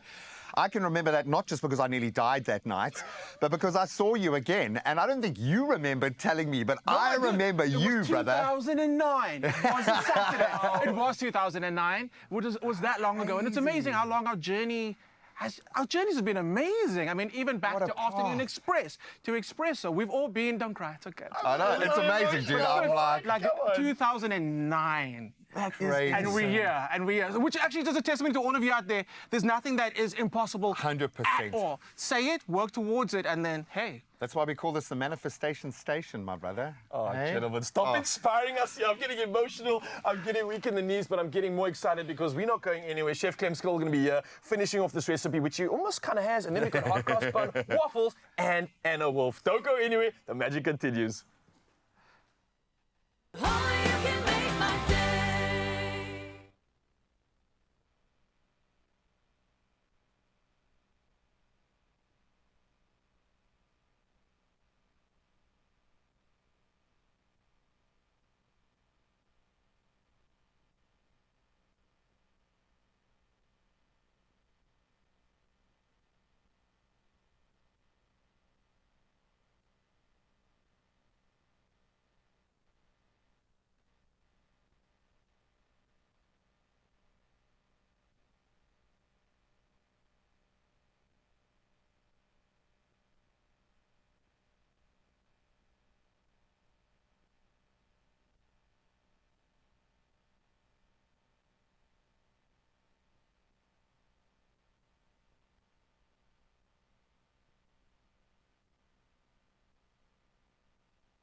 It's my feel-good breakfast show.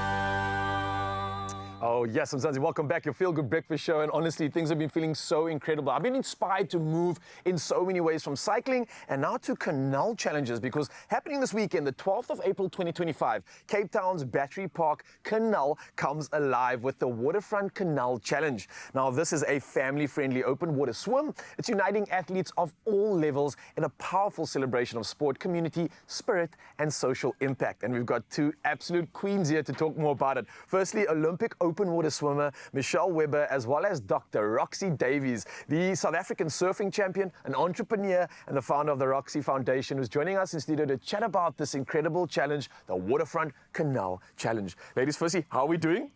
Great. Are we excited about this weekend? Or are we nervous, Michelle? Nervous and excited. Obviously, this is something that you've done before, right? And I know that there's always a reason and a why for you in terms of testing your body, going through all these races. What keeps bringing you back to the Canal Challenge? I think I love this swim. It's so unique because firstly it's in the canals. I mean, the waterfront canals are such an iconic venue for Cape Town. That's the one thing. So it's so unique in that aspect. But I just love that it's for everyone. A mile is a long swim, but I feel like it's very much in reach for any person to do. I mean, I've seen like 5-year-olds do this swim a mile, and someone that's in their 80s that's have swum a mile. So you do have to train for it, but I think it's very manageable. So I love that it's very family orientated, like you can bring your dogs and your cats and the whole family can come and enjoy the day. So I just love that it's so inclusive and it's for everyone. And it's almost more than just a race, because it's an experience for so many to have an opportunity to be in canals, and this is like a world-class venue, and you don't have to win to have fun. That's something I'm realizing as I come of age. Roxy, you've been doing more than just work for yourself. You've been promoting inclusivity on such another level. You've got the foundation, which does so many incredible projects. I see you in the ocean. You have adaptive athletes learning how to surf, and it's such an experience. Are you going to be bringing them through to the Canal Challenge as well? Yes, absolutely. We've got about 28 athletes that are going to be competing. Wow, and it's all the way nice. from water immersion, actually learning to swim in the canal, because it's a perfect opportunity to immerse yourself for the first time. And then we'll have athletes that will take part in the half-mile swim. So participation ranges from simple learning to swim, and many of our national parasurfers actually learned to swim at the Waterfront Canal Challenge initially, and they went on to compete to represent South Africa. So this is a massive catalyst to them becoming open water swimmers and being inspired by those like Michelle and actually doing the things. Absolutely. And the environment, it's not very intense, right? Because the canal's like flat, it's perfect, so there's no like currents. Well, the access to the canal is fantastic because it's got a gentle a jetty, and the water temperature is really amazing to be immersed in, and it's got everything that you need in terms of accessibility and support. So as Michelle said, from kids to adults to para-athletes, everybody can take part. That is so cool. Now, when you are preparing for a race like this, or an event like this, I mean, it's obviously clearly very different, as we can see from those visuals, to the ocean. The ocean's rough, it's got a swell, there's some currents. Do you experience any of this in the canals? And if not, how do you prepare for this? Because, I mean, it looks a little bit different, but there's still a lot going on here. I mean, there's obstacles. What else is the challenge when you prepare for an event like this, Michelle? I think there can be a bit of chop if the wind's coming through the canals, but it's quite sheltered that the buildings are there. I think the biggest factor is going to be the cold water. The canals can get kind of chilly, so I'm probably expecting a few people, or most people, will be in wetsuits. So that's the one thing. The other thing would be, like a mass start. If there's 100 swimmers per wave, so I think there's 4 waves taking off. It's the 800 meters first, and then there's the 2 miles, and then there's the elite mile. That's the last swim. So if there's 100 swimmers starting together at the same time, quite a lot of traffic. Yeah, quite a lot of traffic going through the canals. But you know, like just there to enjoy it. Like you take it in. I think for the first-time swimmers, it's going to be. You get a little nervous with the mass start, but it's just to remember to take deep breaths and like inhale, exhale, and one stroke at a time. The other challenge might be to not get distracted by the beauty around you and actually pay attention to the race ahead of you. Roxy, how do you think events like this are contributing to this massive uptake of inclusivity in sports and access to incredible opportunities and events like this? I think it's so important, and I think it's a necessary part for society to be inclusive, and it shouldn't be an adaptive event and an able-bodied event. So to be able to participate in an event where everybody is part of the wave, I mean, we're arriving as we are, so some of our participants will actually be paddling on a surfboard, for example, because arm length isn't able to extend into the water. So in terms of inclusivity, we should be having it at the forefront of our mind in everything that we do in everyday life. So we're really excited about this event, this annual event. Are you going to be competing as well, Roxy? This year I'm going to be supporting. Oh, finally, you're not, because you compete everywhere. It's about time you give us a chance. But I do have to say, I did swim this event last year, and it is the most incredible feeling to take off on that start with 100 athletes by your side. It gives you that energy, that drive, and it keeps you going. And before you know it, you've done your mile, and you're like, wow, it's amazing. I think for both of you, you've had this incredible opportunity to use your bodies that you've been blessed with and use sport as this medium, I think, to almost create and force social change in the community and upliftment. Do you feel that this is like your superpower? Do you feel like this is how I can make that change? Because from our side, it's definitely happening. We can see it unfold right now.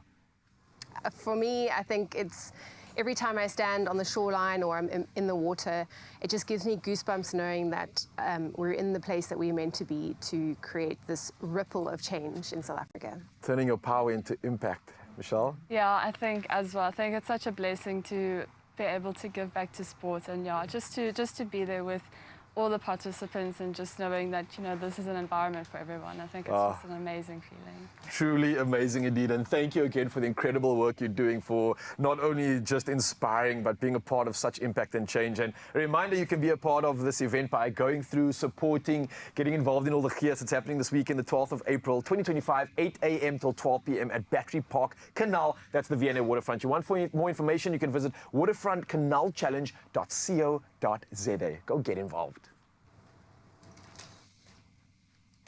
Now, the issue I have with having the incredible Anna Wolf in our studios is after a while we start running out of superlatives.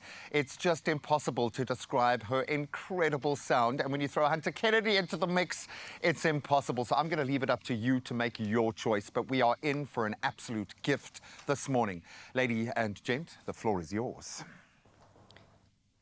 This song is dedicated to everyone who is unraveling the topic of what it means to forgive.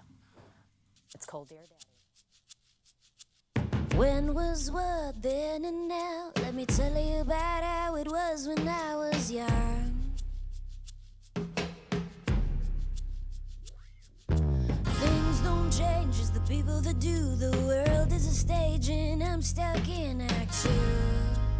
Oh, I hear the train incoming. Please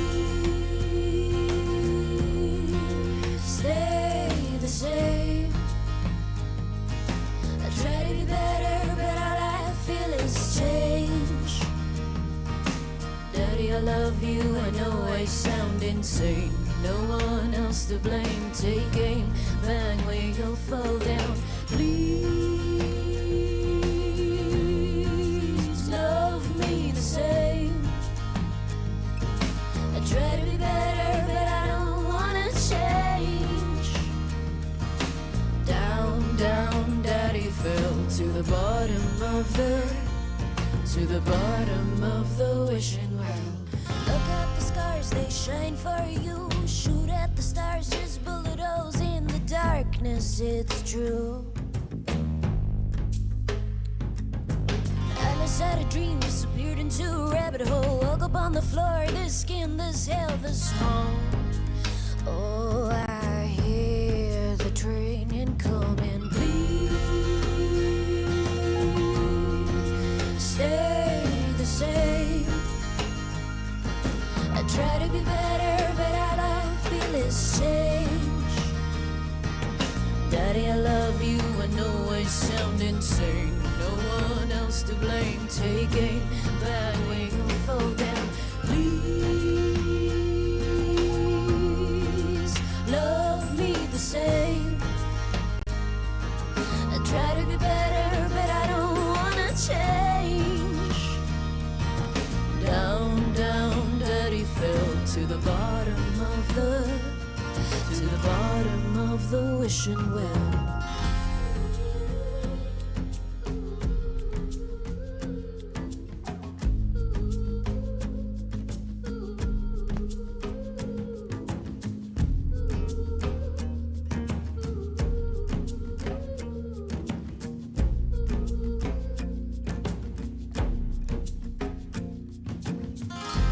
Daddy had a casual relationship with the truth. My dear daddy, ladies' man with money issues. My dear daddy did the best he could. My dear daddy, I miss you. Please stay the same. I try to be better, but I don't wanna change. Daddy, I love you, I know I sound insane. No one else to blame, taking back we all fall down. Please love me the same. I try to be better, but I don't wanna change. Down, down, daddy fell to the bottom of the wishing well. My dear daddy, I still love you, love you. Oh, I can hear the training coming.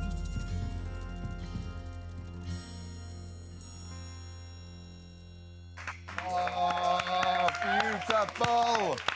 Oh man, superstars in the house. I know Hunter is like one of the most modest people on the planet, but take your due. Get your flowers when we give them to you, my friend. Please, can you both take a bow?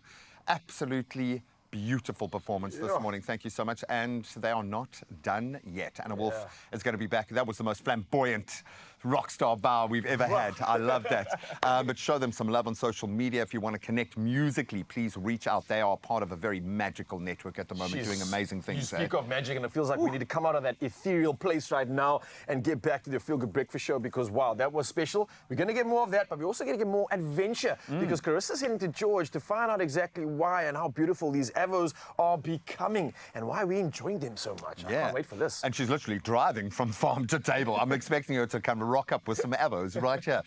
We love that, and we are going to be back in the kitchen with our incomparable chef Clem, or Clem Chef, as he has been dubbed, and we are making hot cross bun waffles. Yes, please. Oh my word. And we are going to stack them by the looks of it. Oh my Get out of word. town. We will try that. We'll see if we can make a bigger stack than that after this.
It's my feel-good breakfast show.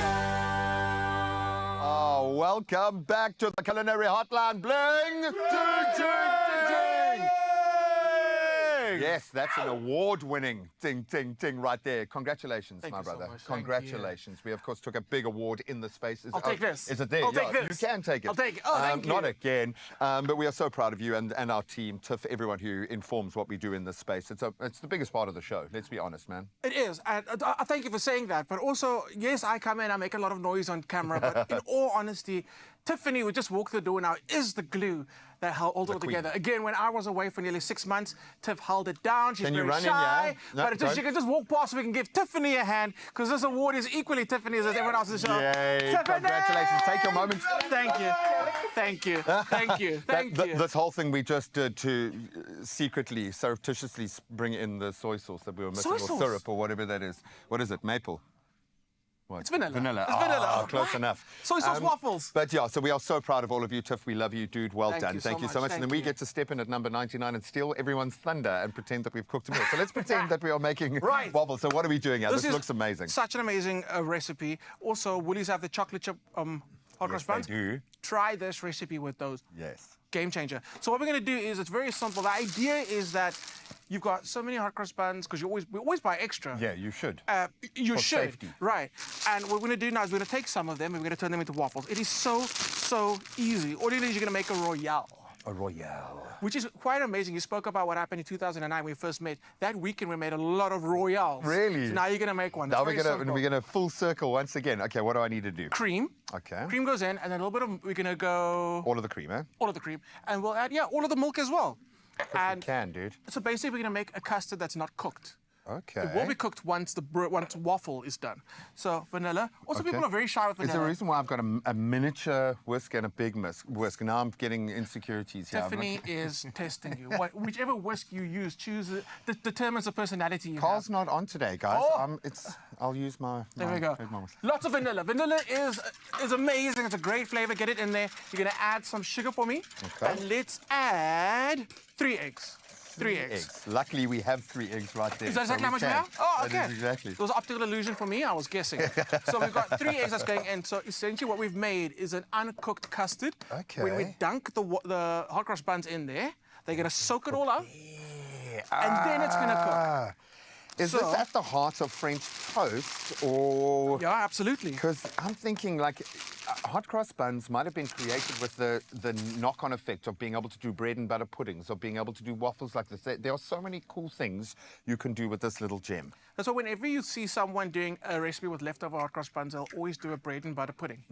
Because it really does work. It's a great way to Soaks it up, yeah. bring out, the way the heat just like awakens the spices in a hot cross bun, those fruits as well. It's really, really a great way to use leftover hot cross buns. You've got some beautiful foamage. Yeah. Okay, so now,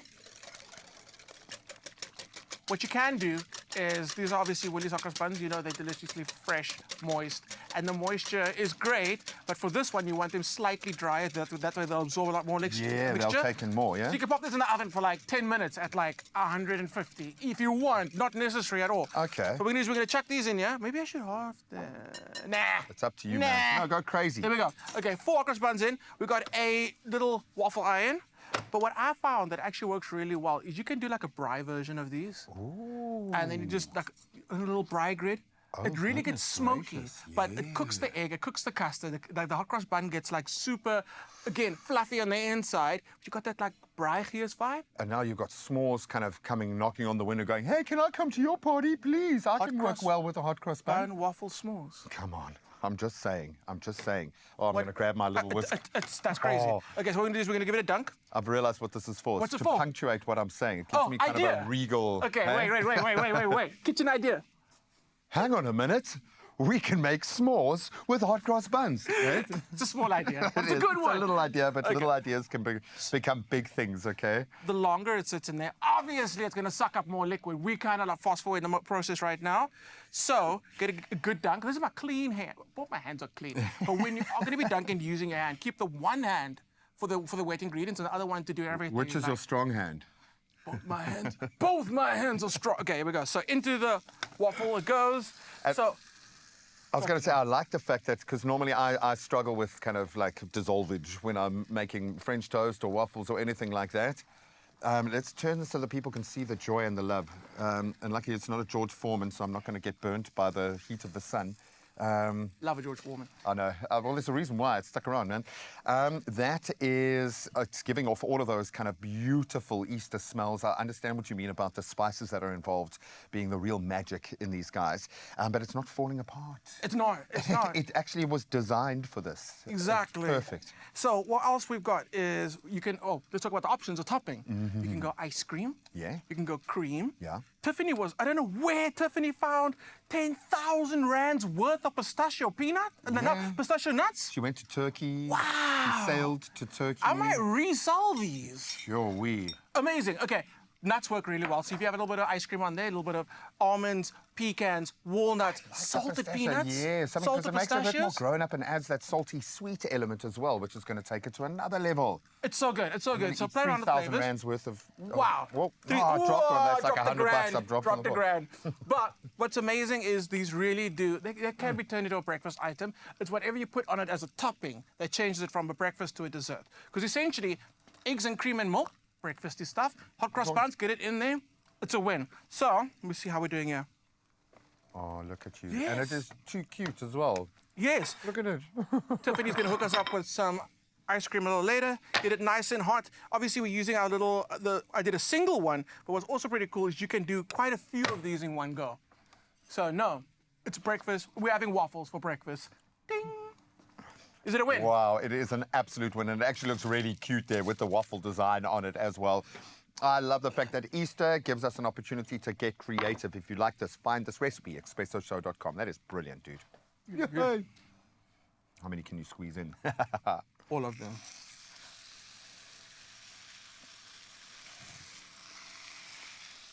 Look at those two in the kitchen, just loving and living life.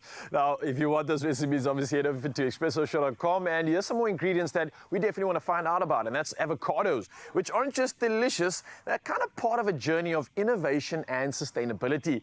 Now, Carissa's going to explore the ever-filled world of George and kickstarts her journey at Wolverdry Farm, and this is where she learns how smart tech and ideal conditions grow top quality avos. And then she visits AvoFit, where she discovers how ripe avocados can be turned into exciting products like pickled avo, and it's all aimed at reducing food waste. And then on the end of this journey, she's finally going to be at the Apprentice restaurant with the Francis Ferreira Academy, where culinary students serve up creative avo dishes like mousse and deep fried avo, proving that this fruit is versatile and absolutely tasty. Yo, this is interesting. Let's check it out.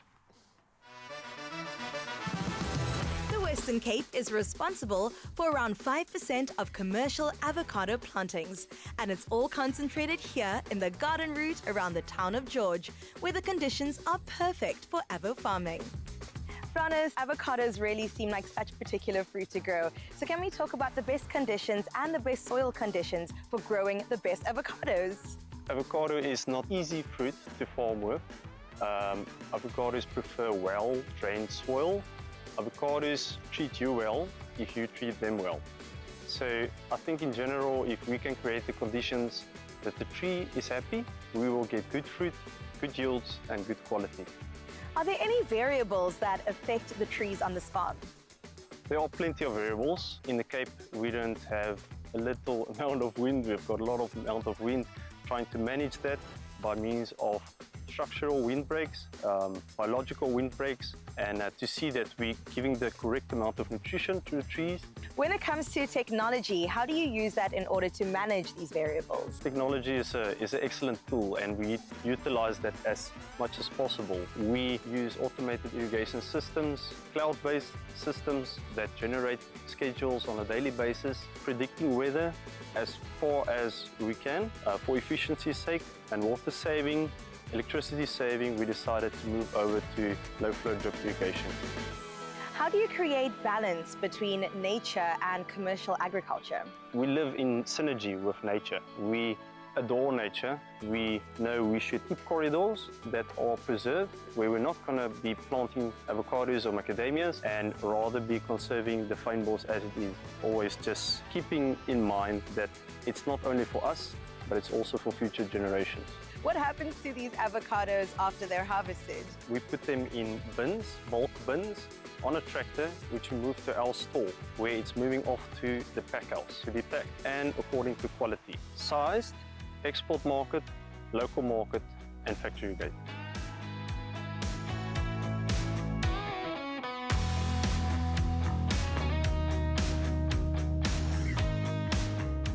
Johan, what exactly is AvoFit?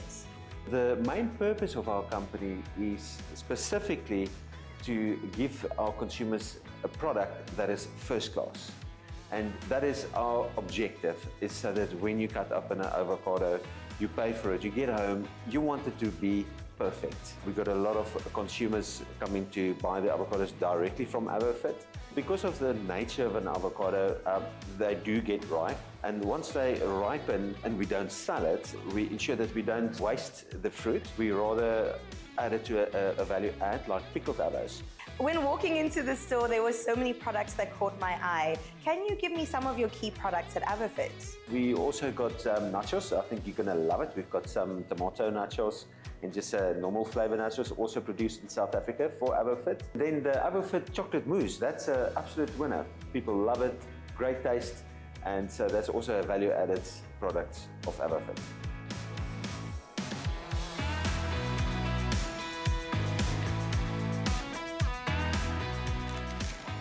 Thank you so much. All that talk about avos has really worked up an appetite. Let's go find some lunch, shall we?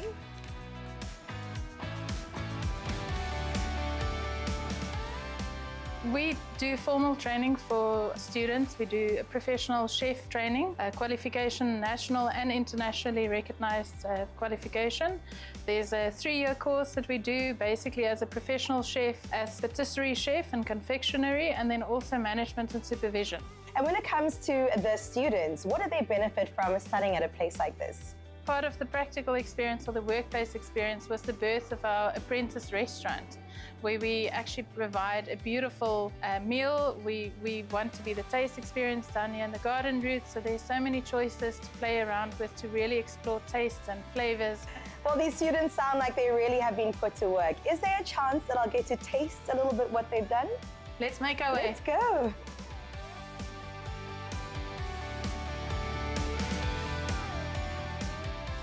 The starter just looks incredible. I mean, it's already a feast for the eyes, but when I got into the avocado complementing everything else, it's just been incredible. The mousse that they've created as the base of the rusty and then the ribbons of the salmon, I mean, but the creaminess just complemented everything in a beautiful way. The main event, can we talk about the deep fried avocado? I mean, from the initial crunch on the outside, getting into the soft inside, it really just blew my mind the way that an avocado can be transformed exactly like this. If anyone is in the George area and beyond, I would highly recommend putting this on your bucket list. It's something you have to experience for yourself. 10 out of 10 would recommend. What a delicious way to end off an incredible menu and also a wonderful experience out here at the Francois Ferreira Chef Academy. It really just showed me that the avo is so versatile. So next time you head into the kitchen, why not add an avo?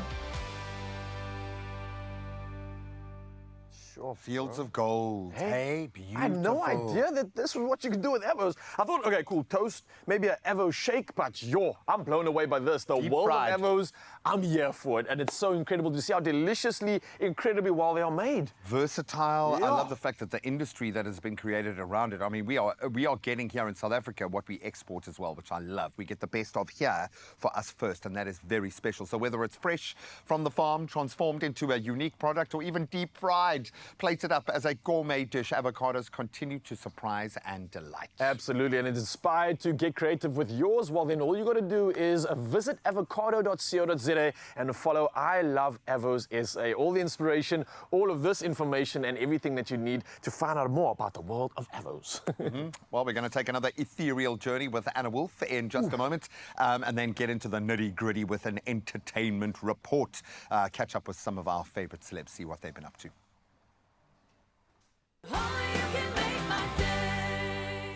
For over 50 years, Natura has helped families heal naturally. Now it's your turn to experience the magic. Win one of 10 Natura wellness packages plus a 1,000 Rand sorbet voucher. To enter, follow Natura on Facebook, comment on the competition posts, and tell us how you use or want to use Natura, and tag a friend who deserves some natural wellness. Nurture your health naturally. Competition closes Friday, 11 April. T's and C's apply.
It's my feel-good breakfast show.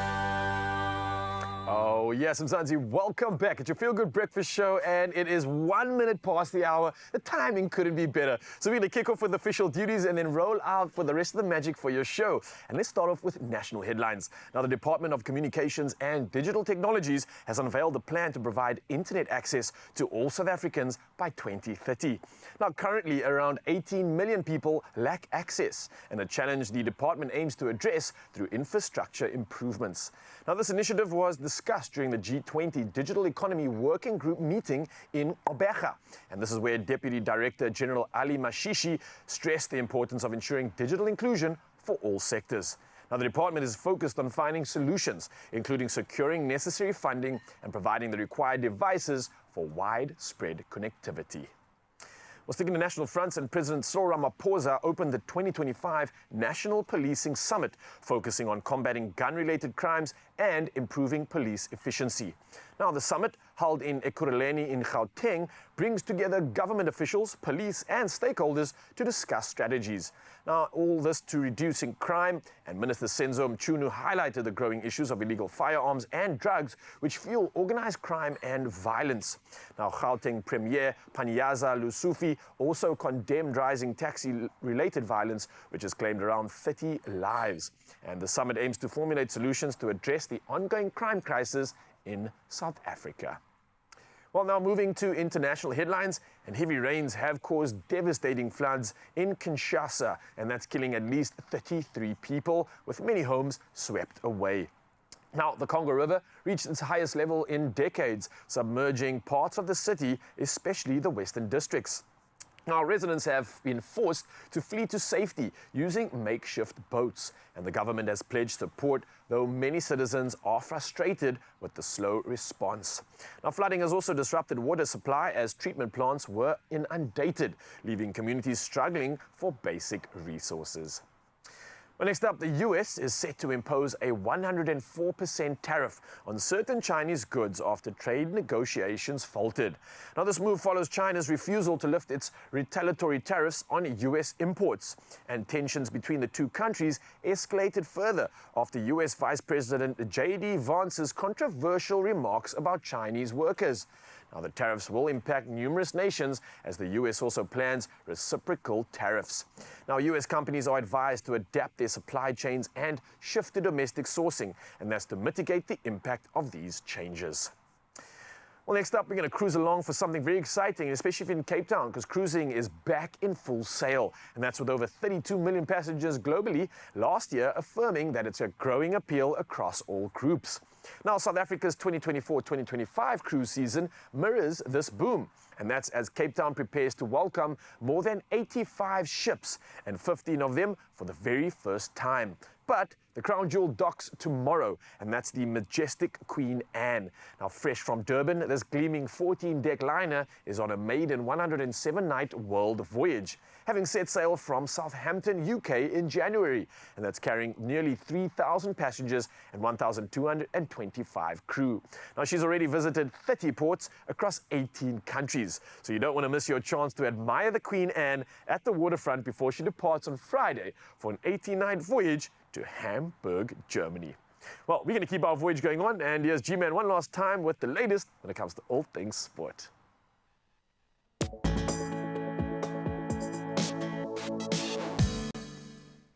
Thank you so much. Well, let's start with cricket this morning, and Priyansh Iyer smashed 7 fours and get this 9 sixes in a sensational maiden IPL century to lead the Punjab Kings to an 18-run win over the Chennai Super Kings yesterday. So despite a batting collapse at one end, Arya's fireworks powering Punjab to 219 for 6. CSK capitalised on a few drop chances but could only muster 201 for 5 in reply. Now, a massive shock in the world of football last night, well, at least for some. Arsenal stunned defending champions Real Madrid with a commanding 3-0 victory at the Emirates, as Declan Rice bagged 2 sublime free kicks, absolutely beautiful, and Mikel Merino added a third. Eduardo Camavinga's late red card capping a miserable night for the Spanish Giants.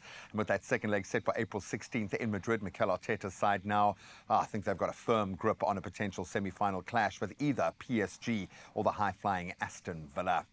Now let's bring it back to a local connection, but equally high-flying. Mamelodi Sundowns have booked their place in the CAF Champions League semi-finals, and they had to earn it with a gritty 0-0 draw away to Esperance de Tunis, sealing that 1-0 aggregate win. We knew the home victory was going to matter. So the Brazilians avenged last season's semi-final heartbreak, and that means they now prepare for a blockbuster clash with defending champions Al Ahly in the next round. These are the 2 biggest teams in Africa. You can come for me online if you want. Now let's turn to tennis, and top seed Alexander Zverev suffering a shock early exit himself from the Monte Carlo Masters, falling 2-6, 6-3, 7-5 to Italy's Matteo Berrettini. So the world number 2 has now lost half of his 12 matches since the Australian Open final. Berrettini sealing the win after a thrilling 48-shot rally, and as a result he'll now face Lorenzo Musetti or Yuri Lasheka in the next round. That's where we leave our sporting highlights for now. Let's get another update on the roads.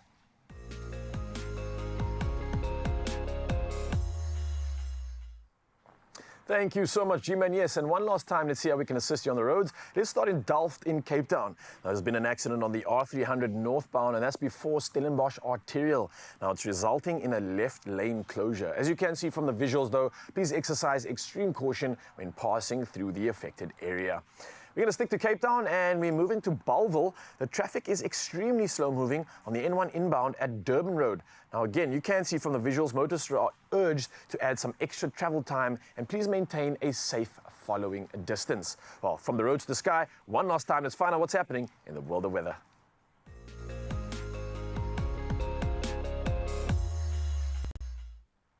Reporting finally from the world of weather, and the South African Weather Service has issued a yellow level 2 warning, and that's for severe thunderstorms, heavy downpours, damaging winds and excessive lightning. Now this is expected to cause localized flooding in settlements, low-lying areas and roads, along with potential property and infrastructure damage in the northwest, in Gauteng's northern Free State, the Mpumalanga Highveld, southern Limpopo and KwaZulu-Natal.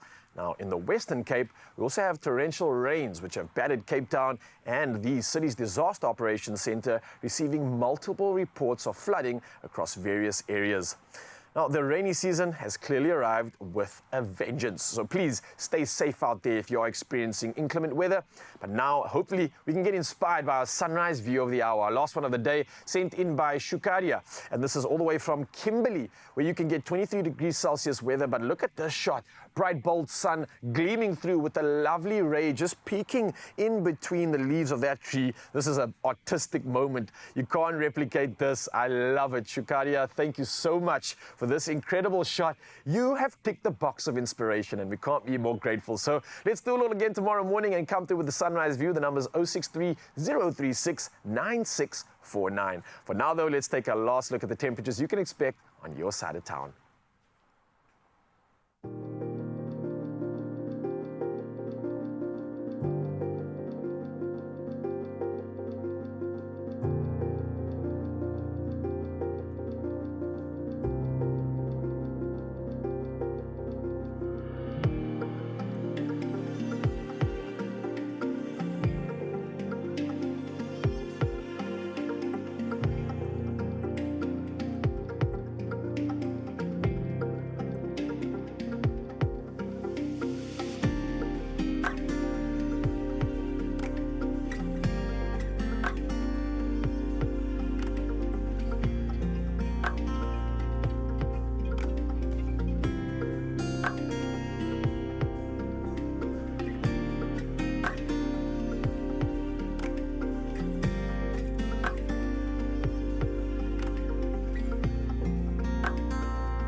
Well, if the weather isn't playing its part, perhaps this will make your day. You could take home millions if you play Lotto, Lotto Plus 1 and Lotto Plus 2 today, because there is 29 million, in fact, in that estimated jackpot up for grabs this Wednesday, so you've got to play. It's Lotto for an 11 million rand jackpot, Lotto Plus 1 for 10 million, Lotto Plus 2 for 2 million rand today. It's a lot, so go and get your tickets. You can go and get them in store when they open. You can go nationallottery.co.za online. You can use their mobile app, which is great. Cell phone banking, easy enough, or you can simply dial *120 *7529 hash for USSD, and we will keep all those details up on our Expresso social media pages all the time, so you've got no excuses. Just make sure you get yourself in the running to become a winner playing Lotto, Lotto Plus 1 and Lotto Plus 2 for 29 million rand in total estimated jackpots today. Now, I know that it's going to be a very tough act to follow, but Raul, I think we've got something coming up that might just do it. You do, G-Man. Thanks for plugging us in on all the good stuff. You definitely want to get involved in that, and you don't want to go anywhere because entertainment is coming at you in so many forms. Obviously, we have Anna Wolf still ready to perform, but we also got entertainment news. So it's time to dive into all the good stuff just around the corner. Don't go anywhere.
It's my feel-good breakfast show.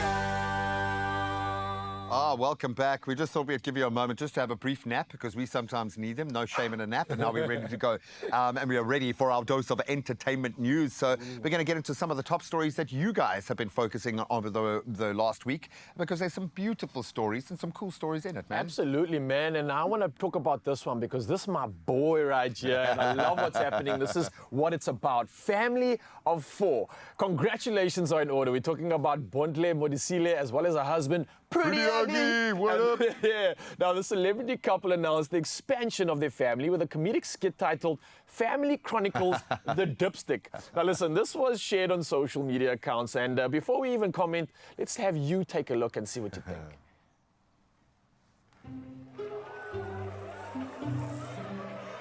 So what am I supposed to do here?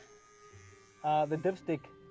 What's a dipstick? It's the stick that goes in the hole. What? It's a long, thick thing. The It's red the one? thing, yeah. The red one. It goes into the hole. Okay, what must I do with this dipstick? You just pull it out. Okay, then what? But didn't you pull this Strong dipstick out? pull-out game. But didn't you pull this dipstick No, out? but I'm asking you to pull it out. No, you said you were going to pull out the dipstick. Sometimes it's hard to pull out. No, but you were supposed to. No, I must pull out The thing is, Mom and Dad, what are you talking about?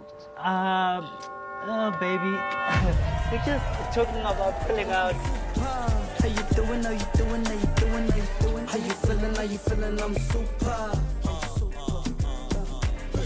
How you feeling? Oh, look at your face. Oh, congratulations.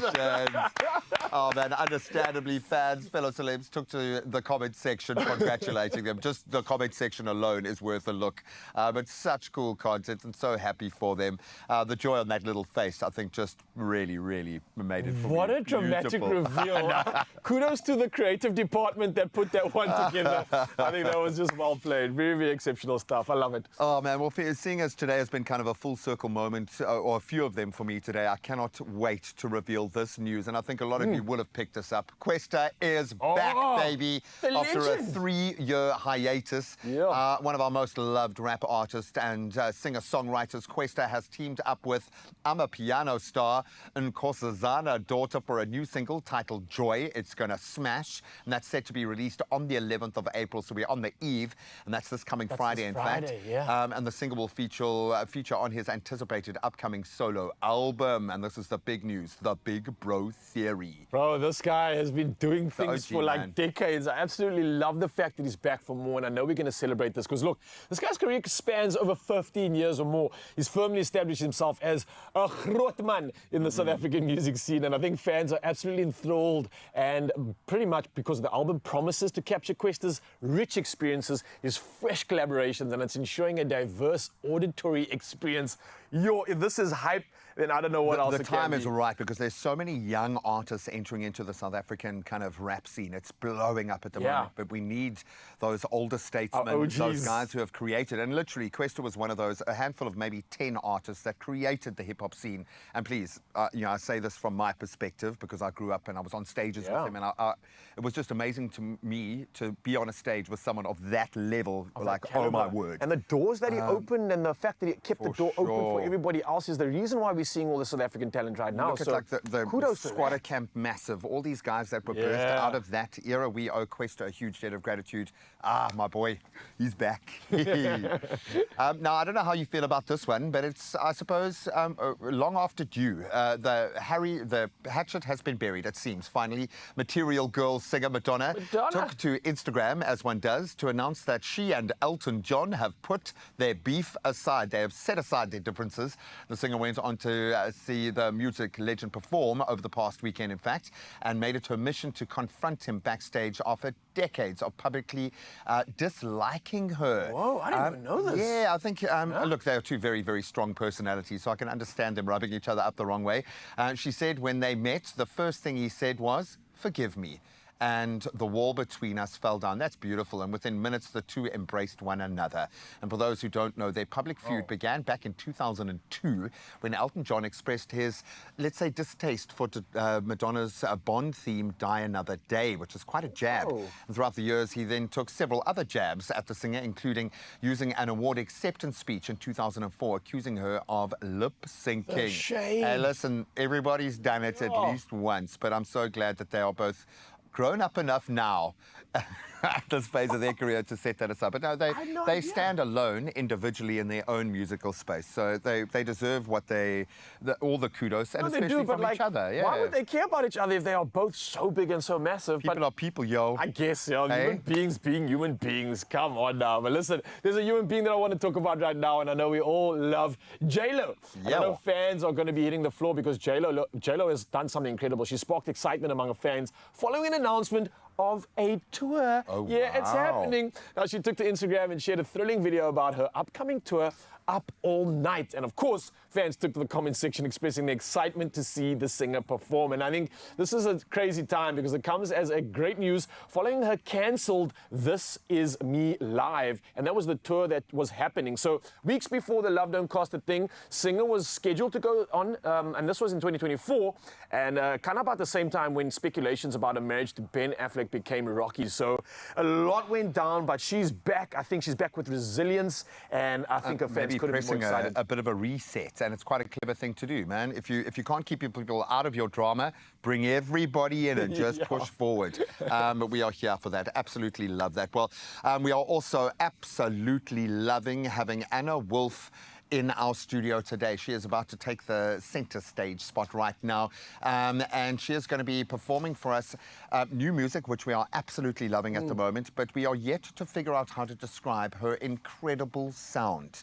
There is something ethereal about it. I don't want to reference her to like the Florence and the Machines of the world because they don't have that South African energy that she's got. That's it, bro. Hey, there is something there, When you talk about this energy, we can't contain it, we can't box it in. So what we're going to do is just set it free right now on your Feel Good Breakfast show so that you can enjoy it. Let's go.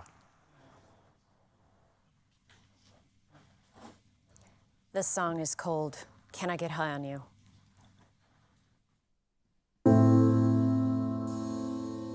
The last time that I held for you, I came over to your house and we got drunk on your bed. I knew it was the last time we'd be making love before you left me alone in your head. I remember when I fell for you, I was 15, early 2000, full of innocence. Always close to the mend, now I just call you a friend. Can I get high on you, drown in all your oceans? Can I get high on you, give me that double dose in potions? Can I get high on you, be a little psycho?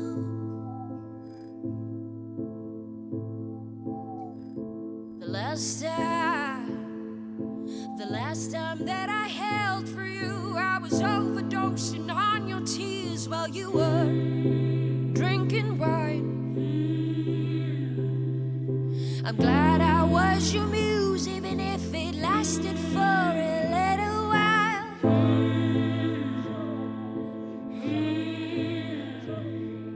It came to my attention, I was looking for myself while I was losing you. You held on too tight, thank God the rope broke and I didn't see it through. Can I get high on you, drown in all your oceans? Can I get high on you, give me that double dose of potions? Can I get high on you, be a little psycho? Like sinking sand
Wow. Whoa. What? Come back to us. Come back. Wow, wow, wow. That was incredible. Well, Anna Wolf ain't going nowhere. We want to plug into that massive creative brain and find out how it works. We're going to play a game of quick fire questions. Always revealing, always fun. I can't wait to find out how this soul answers these questions. But also, we're going to dive back into the kitchen because we've got something delicious. We've got a sticky bride snook. We're using Mrs. Bull's chutney for this one. It's a jalapeno chutney at that, and it's going to be delicious. You want some of this? Don't go anywhere. We'll see you after this.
It's my feel-good breakfast show.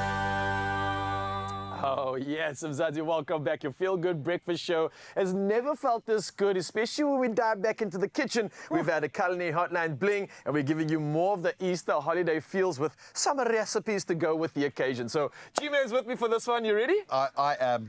I have grown to love my snook since moving to Cape Town. Albeit we've been out on fishing boats with the guys. We've caught them, we've brought them in, we've cooked them in restaurants.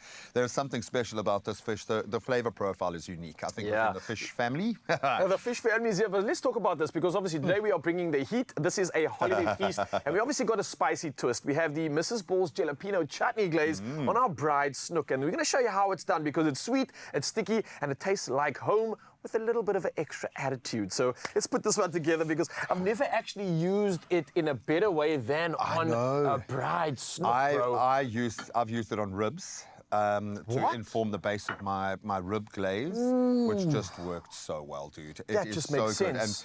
And for me, the jalapeno heat is the perfect kind of heat for something like this because it's not going to blow your hair off. You know, it's literally it's a warmth and it's a flavor profile which we are there for. So we're melting our butter. We know the apricot jam is the win when That's it comes like a standard classic, yeah. If you've got nothing else, literally just use that and you will be winning. I'd actually like to challenge that theory because I reckon if you had nothing else and you just had Mrs. Bull's chutney, that might be the perfect substitute. Any meat, whether it's chicken, whether it's pork, whether it's beef, whether it's red, whether it's light, whether it's white, it doesn't matter. It will work. And I can say from past experience, because as a student, generally this is when you've got to put all your money into one thing to make all meals, this is probably the thing you're going to do. So you want this sauce and you can only find one, then you know what to go for because it literally works with everything and anything. Okay, now the So how much of this are you putting in? I was told very loosely to put in about 1/3 of the bottle. So I'm going to... I always go more than what they recommend because I'm a massive fan. Yeah, no, and it's not going to go to waste. You'll be licking your fingers for the rest of the day. Okay, maybe I did a bit more than 1/3. But we were all right. Yeah, exactly. And then just a pinch a little squeeze of lime. In this case, lemon or lime, I suppose, is perfect. Have you noticed with your plethora of experience in this game, G, when you're using using the chutney, and I find that it almost has a different taste after you start to work with it, especially when you add heat. It like sweetens it up, it caramelizes it. I reckon it's the sugar and the spice content in there. The natural sugars, absolutely beautiful. But it's it's got such a beautiful flavor profile because they've worked for a very long time to create balance with the spices that go in there, with the sweet, with the spicy. Absolutely beautiful, man. And that's coming together perfectly. Perfect indeed. And here's a reminder, obviously, Mrs. Ball's jalapeno chutney is adding the perfect balance of sweet and heat, which we want in this recipe. And it's great, obviously, on braais, on meats, on sandwiches, or even as a dip. Like we were discussing now, there's almost anything and everything you can do with it. And it adds depth to sauces. It marinades without complicating the recipe. And it's a chutney that you'll catch people eating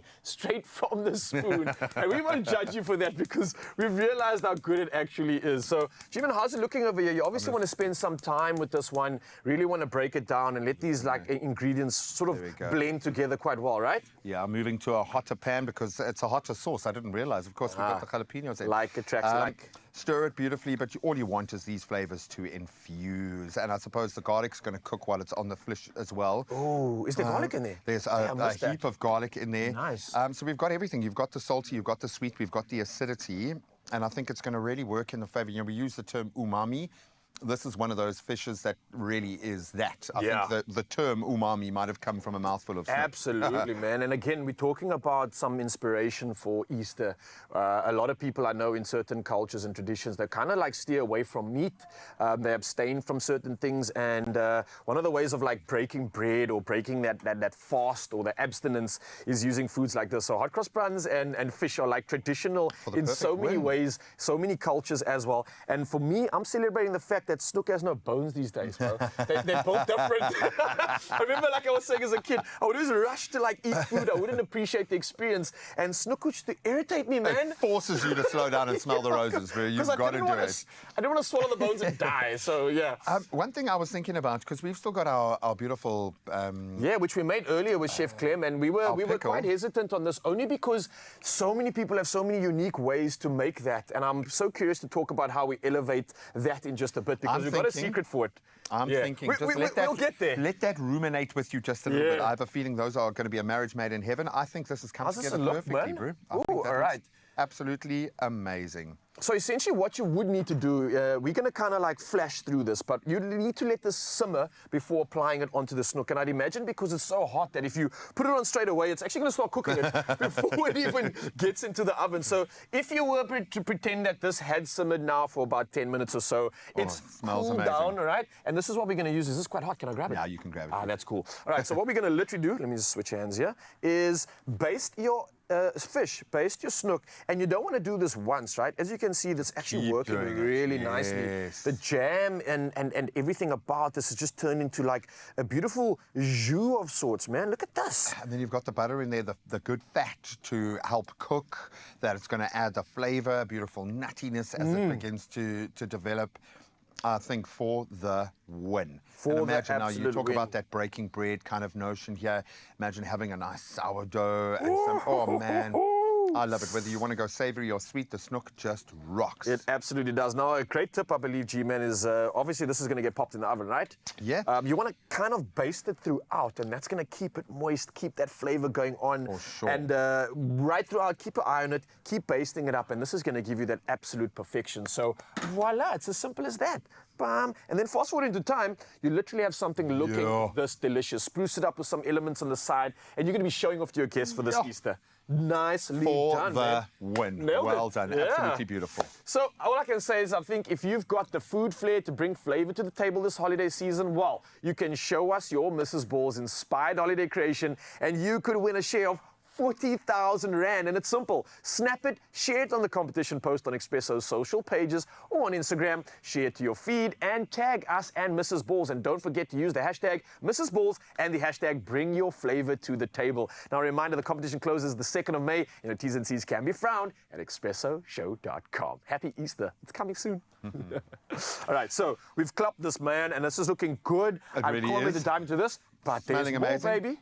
I think we can enhance our pickle. I think this is ideal. And I love a pickle with a bit of warmth. I love pickled chili, anything like that. Absolutely beautiful, man. I do indeed. Now listen, we are going to be spicing the midweek with this irresistible pickled prawn dish. Now we saw Chef Clem put this together, but let's see how we finish this off, because this one's packed with juicy flavor. It's topped with that unmistakable Mrs. Ball's magic, and these are guaranteed crowd pleasers for any day of the week. And as you can see, G-Man, please don't be fretty, don't hold back. Add as much as you can into that one, because no one's going to complain. This is how we are elevating this pickle. Now, while we are serving flavor here in the studio, I think it's your turn to bring everything to the table and home, because you could be winning your share of 40,000 Rand just literally by showing off your chutney creations. I mean, it's that simple. G-Man's getting involved in this one, and I got to say, bro, you've done some things this year. You've definitely elevated your game in the kitchen. Well, we, as we discover every day, work alongside the best chefs and the best foodies. We've got our own team that are award-winning, the best in the business, literally. What a pleasure. And as I always joke, I think via osmosis, stuff starts to think in. It's definitely working, man. It just feels like we're evolving now. Our culture around food is evolving. People are eating a lot more healthily, making the right kind of choices. And I'm just loving the fact that we get to plug into this every day, dude. We get to Magic. indeed. Now, whether it's sliders, stews, or salads, I think if Mrs. Balls is in the mix, we want to see it. So if you're on Facebook or X, then simply comment with a picture of your dish on our competition post. Now, on Instagram, if you're on there, you want to share it on your feed, tag both of us and Mrs. Balls Chutney, and then don't forget to use the hashtag Mrs. Balls and hashtag bring your flavor to the table. Well, that's my hashtag of the year, and who knows, you could, and your dish could be featured right here on Expresso. But hurry, entries close 2nd of May, and we're going to get a lot for this one. I can feel it. And the T's and C's are available at expressoshow.com. Good luck. Yeah. Just smell that, dude. Yeah, man, listen, I'm so excited for Easter, but look, that's still happening this weekend. What we can look forward to now is the fact that we get to dive into the world of Anna, and she's been serving us with entertainment. So let's find out more about her with a round of quick fire questions. And then we've got our Easter menu sorted. We're going to get our Easter outfits sorted, especially for the little ones. Cuteness overload on the way. We'll see now.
It's my feel-good breakfast show. Oh, welcome back, you beauties. Time to have a little bit of fun with our guest artist today, Anna Wolf. She has blown us away with her performances. We love having new music. We want to go a layer beneath, so we're going to play a very revealing game of quick-fire questions. Okay. Now, don't be nervous. They are actually really innocent questions, but often quite revealing. So I don't want you to think too much, okay? Just go with your heart. Okay, that's going to be a problem, but let's do it. I know. I never think too much, so I'm fine with this sort of thing. And I'm sure there are lots of angles to look at our beautiful country, but for you, what's the best thing you've discovered about South Africa? Oh, the people. The people. The people, the culture. Nothing can shift it for me, no matter where I've traveled to. Yeah. And is that reinforced when you're in other countries? Do you Yes, kind of feel that? especially that, yeah. Especially when I was younger, people used to say nothing beats the African sun. And I get that now, yeah. It's not just the vitamin D, it's the people. It's the people. The Yeah. vitamin P. I'll take that. You seem to go to another plane when you perform. What do you enjoy the most about performing live? Wow. Everything, but again, just the deep reminder of being able to hold space for the audience and to remind them that they're not alone. And the only way I can describe my performance is through that channeling, is through that what do the people in front of me need right now? And then jumping from that place, that's probably the highest high that I can feel. How big do you feel when you're on stage? Because it feels like you're kind of accessing a layer beyond, or do you even feel it? Are you even conscious when you're performing? Do you look back at a performance and go, oh, that was a moment, that was a moment? Can you remember it? Yeah, I can. And also, a lot of the times I'm not really in the moments. I mean, I'm thinking of the sound or any logistical matter that might not be going according to what I want. But a lot of the times it is that outer body when each song is done. I mean, the audience members that comes to an Anna Wolf show, they don't even sometimes clap. Like, it's a bit like a classical show. It takes them a while to come back down to earth. You can hear a pin drop. I Yeah, love exactly. that. Yeah. How does your music reflect your London roots? It's everything. It's everything. It grounds me. It makes me feel proud. And I think when you stem from that place, it elevates the music. Yeah, and the people around you as well. I Yeah. love that.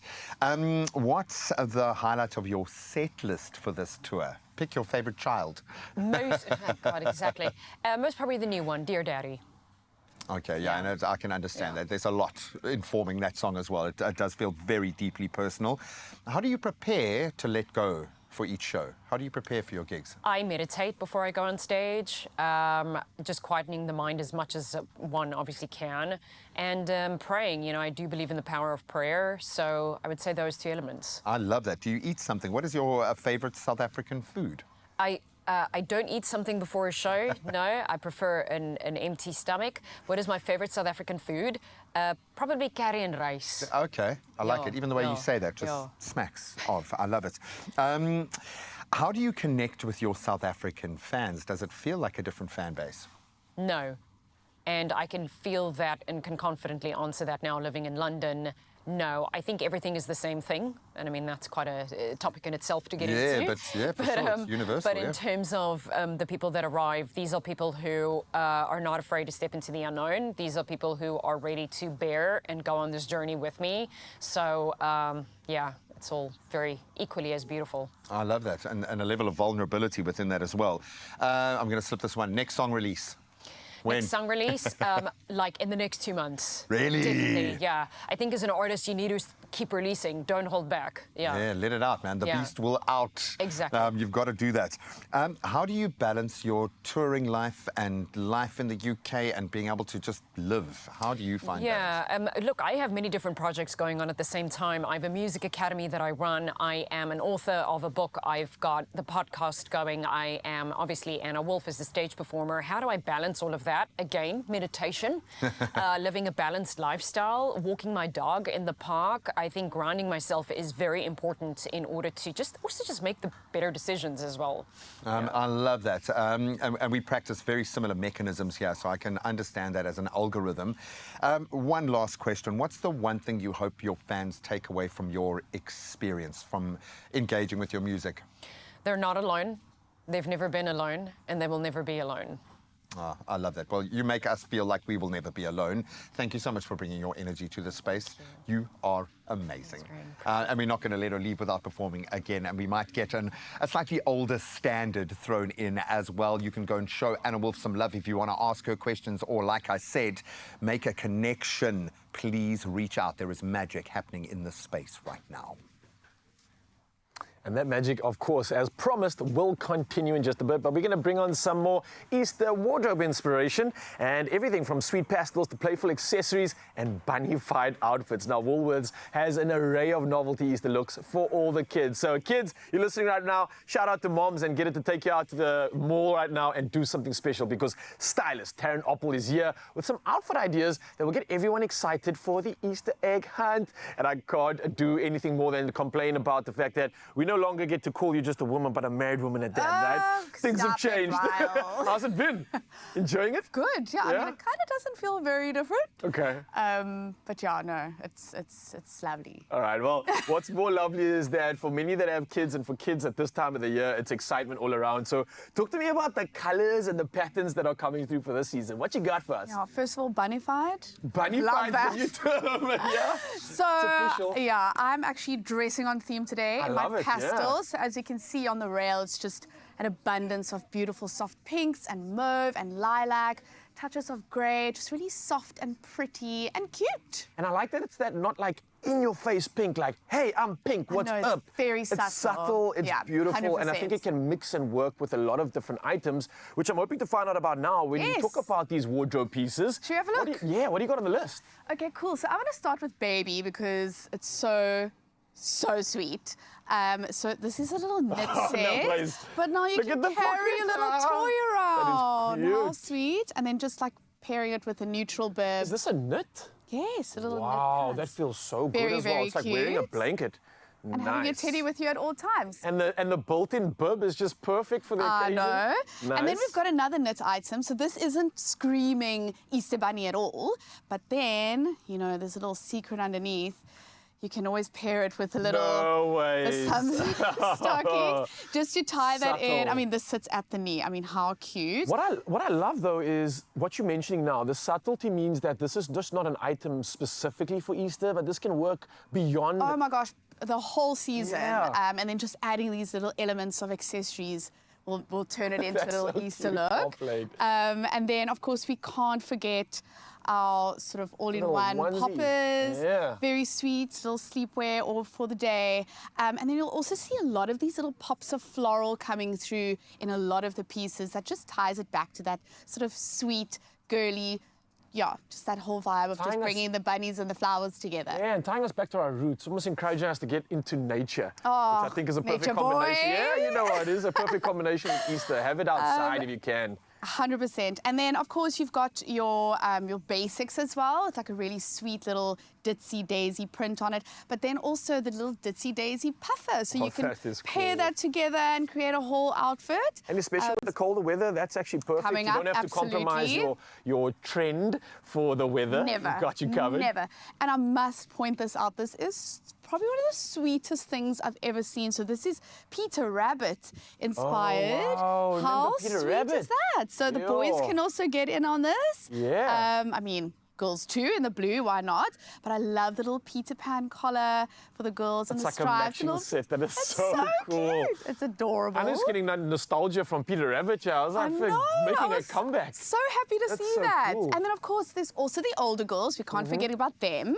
So we've got some dress options, just a really cool, fun, long sleeve dress option. And then again, I was talking about those accessories. So, you know, a check print dress that could work for whenever. Many occasions. And then just pop a little bunny headband on and you've got Easter. And you're nailing it. If this was a competition for best dressed at Easter, you'd be winning if you got any of these outfits. You know what I mean? Very nice. And then last but not least, there's also some sleepwear options, which is really sweet. Carrying your toy around again. That's perfect. And then on the hood as well, it's got little bunny ears. These are perfect scavenger hunt, Easter egg hunt outfits. Before you even got changed, you're still in your PJs and warm in the morning. You're so smart. You can just pop your And you got the pocket there for it as well. I know. Perfectly done. I know. Not last but not least. Oh, you got more. Cannot go without mentioning some brushed fleece, because obviously you mentioned the colder weather. Check the bunnies with the sunnies on. How bunnies cute. with sunnies, that's so cool. Hashtags. So brushed fleece also, again, just really sort of functional for winter, but again with your Easter bunny prints on them. So it's really sweet. Listen, these are epic options. I can see Easter being slayed by anybody, but can we see what this looks like on some Yes. models? Let's bring them Who out. we got here? We've got Emma, and we've Emma? got little Kaylee and her mom coming up. Oh, Emma, you look cool. She I is love looking it. so sweet in a little sleeveless puffer, and then her printed long sleeve tee, just paired with denims and sneakers. So she's cool, and she's just got that hint of Easter going on. And she looks comfortable, functional, and ready to take on any a scavenger Easter egg hunt. 100%. She's for ready to sure, go. yeah. She's ready to go. And then, I mean, little Kaylee, look how sweet she is in a little corduroy dress. I mentioned the florals, Yes. such a little sweet little collar on her top underneath. And then, of course, the little corduroy has a bunny feature on it with the little flowers. Love Mom also sticking to the pastel theme today. So, yeah, it's just, there's an abundance. Can I just make mention of the fact that she wasn't smiling like this until she put this outfit on? I've got to say, there's something that was I'm done. witness to that as well. Did you I notice that? I noticed. Look, our models look absolutely incredible, and I feel like there's even more to add to it because I'm looking at some accessories here, which is just going to elevate these incredible looks even more. Totally. I mean, Emma could totally take her little Easter bunny beanie and pop that on. I'm not going to do that right now. Her hair looks too nice. Yeah. And then, of course, we mentioned the sleepwear. You also have some slipper options to go with that. And then this is sweet. Going to school and packing your little lunch in your Easter bunny bag, Gotta little have lunch Easter box. eggs in there. Of course. Has to have them. Of course. So, yeah, again, there's just so much. Oh my cute, can I just hold these up right now? Guys, look at this. The cutest slippers you'd have never seen. It's like a little fluffy my bunny on your word. feet. Yeah. Listen, models, you look amazing. I hope you guys are ready to get your Easter hunt on. So maybe you can do just that and go find those Easter eggs. Emma, I think you're going to have lots of space in your gear to put it in. And I've got to thank you, Taryn, enough for Of this because course. this is getting me excited for the season. I think if you've got kids and you want to show off, then get down to Woolworths. You can make it a fashionable Easter. You can shop Easter novelty kids wear and look at Woolworths and make sure that your little one is as cute as a bunny while Easter egg hunting too. So shop these looks and more in store, online, and of course on the app. Nicely done, Taryn. Thanks, Booyah.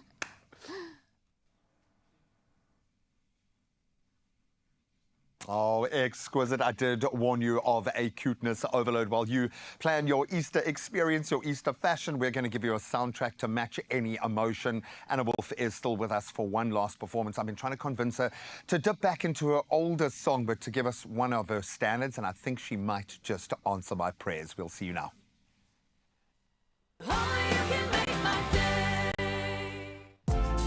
If heartburn, indigestion, or UTIs are slowing you down, well, Citrus Soda is here to bring you relief and a chance to win 5,000 Rand every week right here on your Feel Good Breakfast Show. Oh, and entering is easy. Simply head over to Expresso's Facebook, X, or Instagram and answer the weekly question and include that hashtag Citrus Soda in your answer. Yeah, and don't let the burn hold you back. Enter now, and you could be our next big winner. T's and C's apply.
It's my feel good breakfast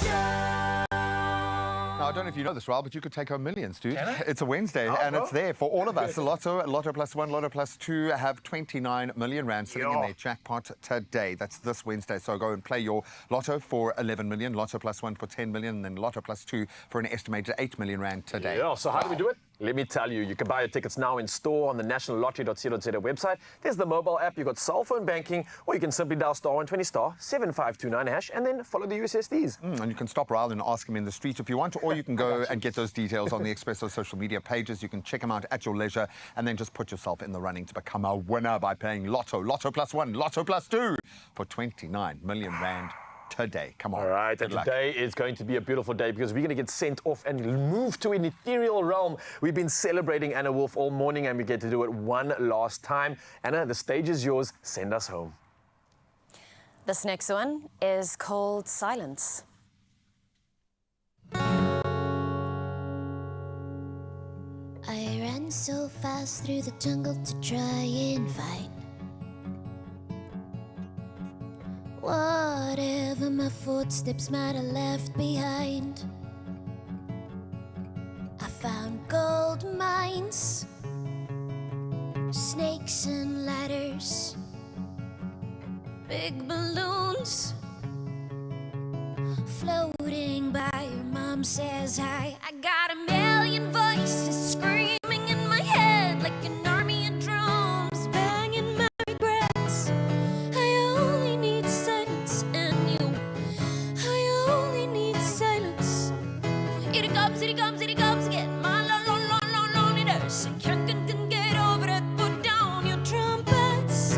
I only need silence and you. I only need silence and you.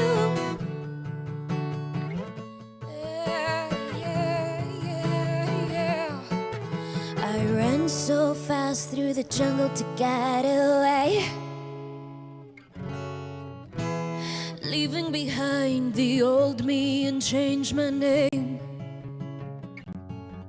I found gold mines, snakes and ladders, big balloons,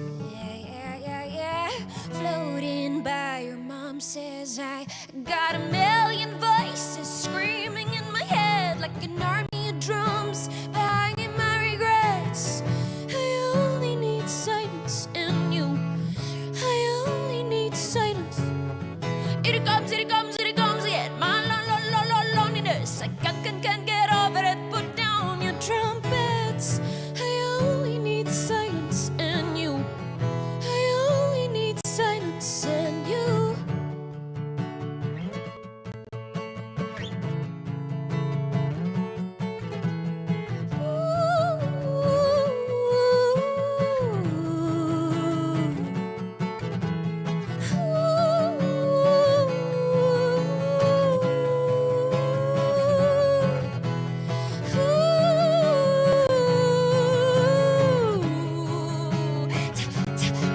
I got a million voices screaming in my head like an army of drums banging my regrets. I only need silence. I only need silence. Here it comes again. My loneliness. I can't get over it. Put down your trumpets. I only need silence and you. I only need silence and you. Silence. Oh, well, you're not going to get it.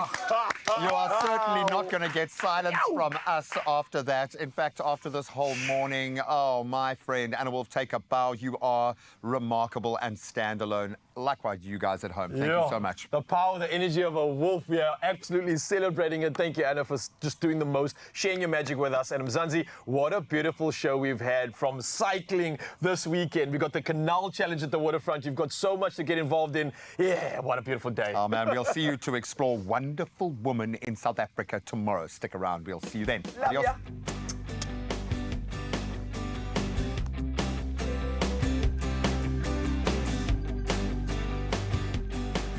Another feel-good production.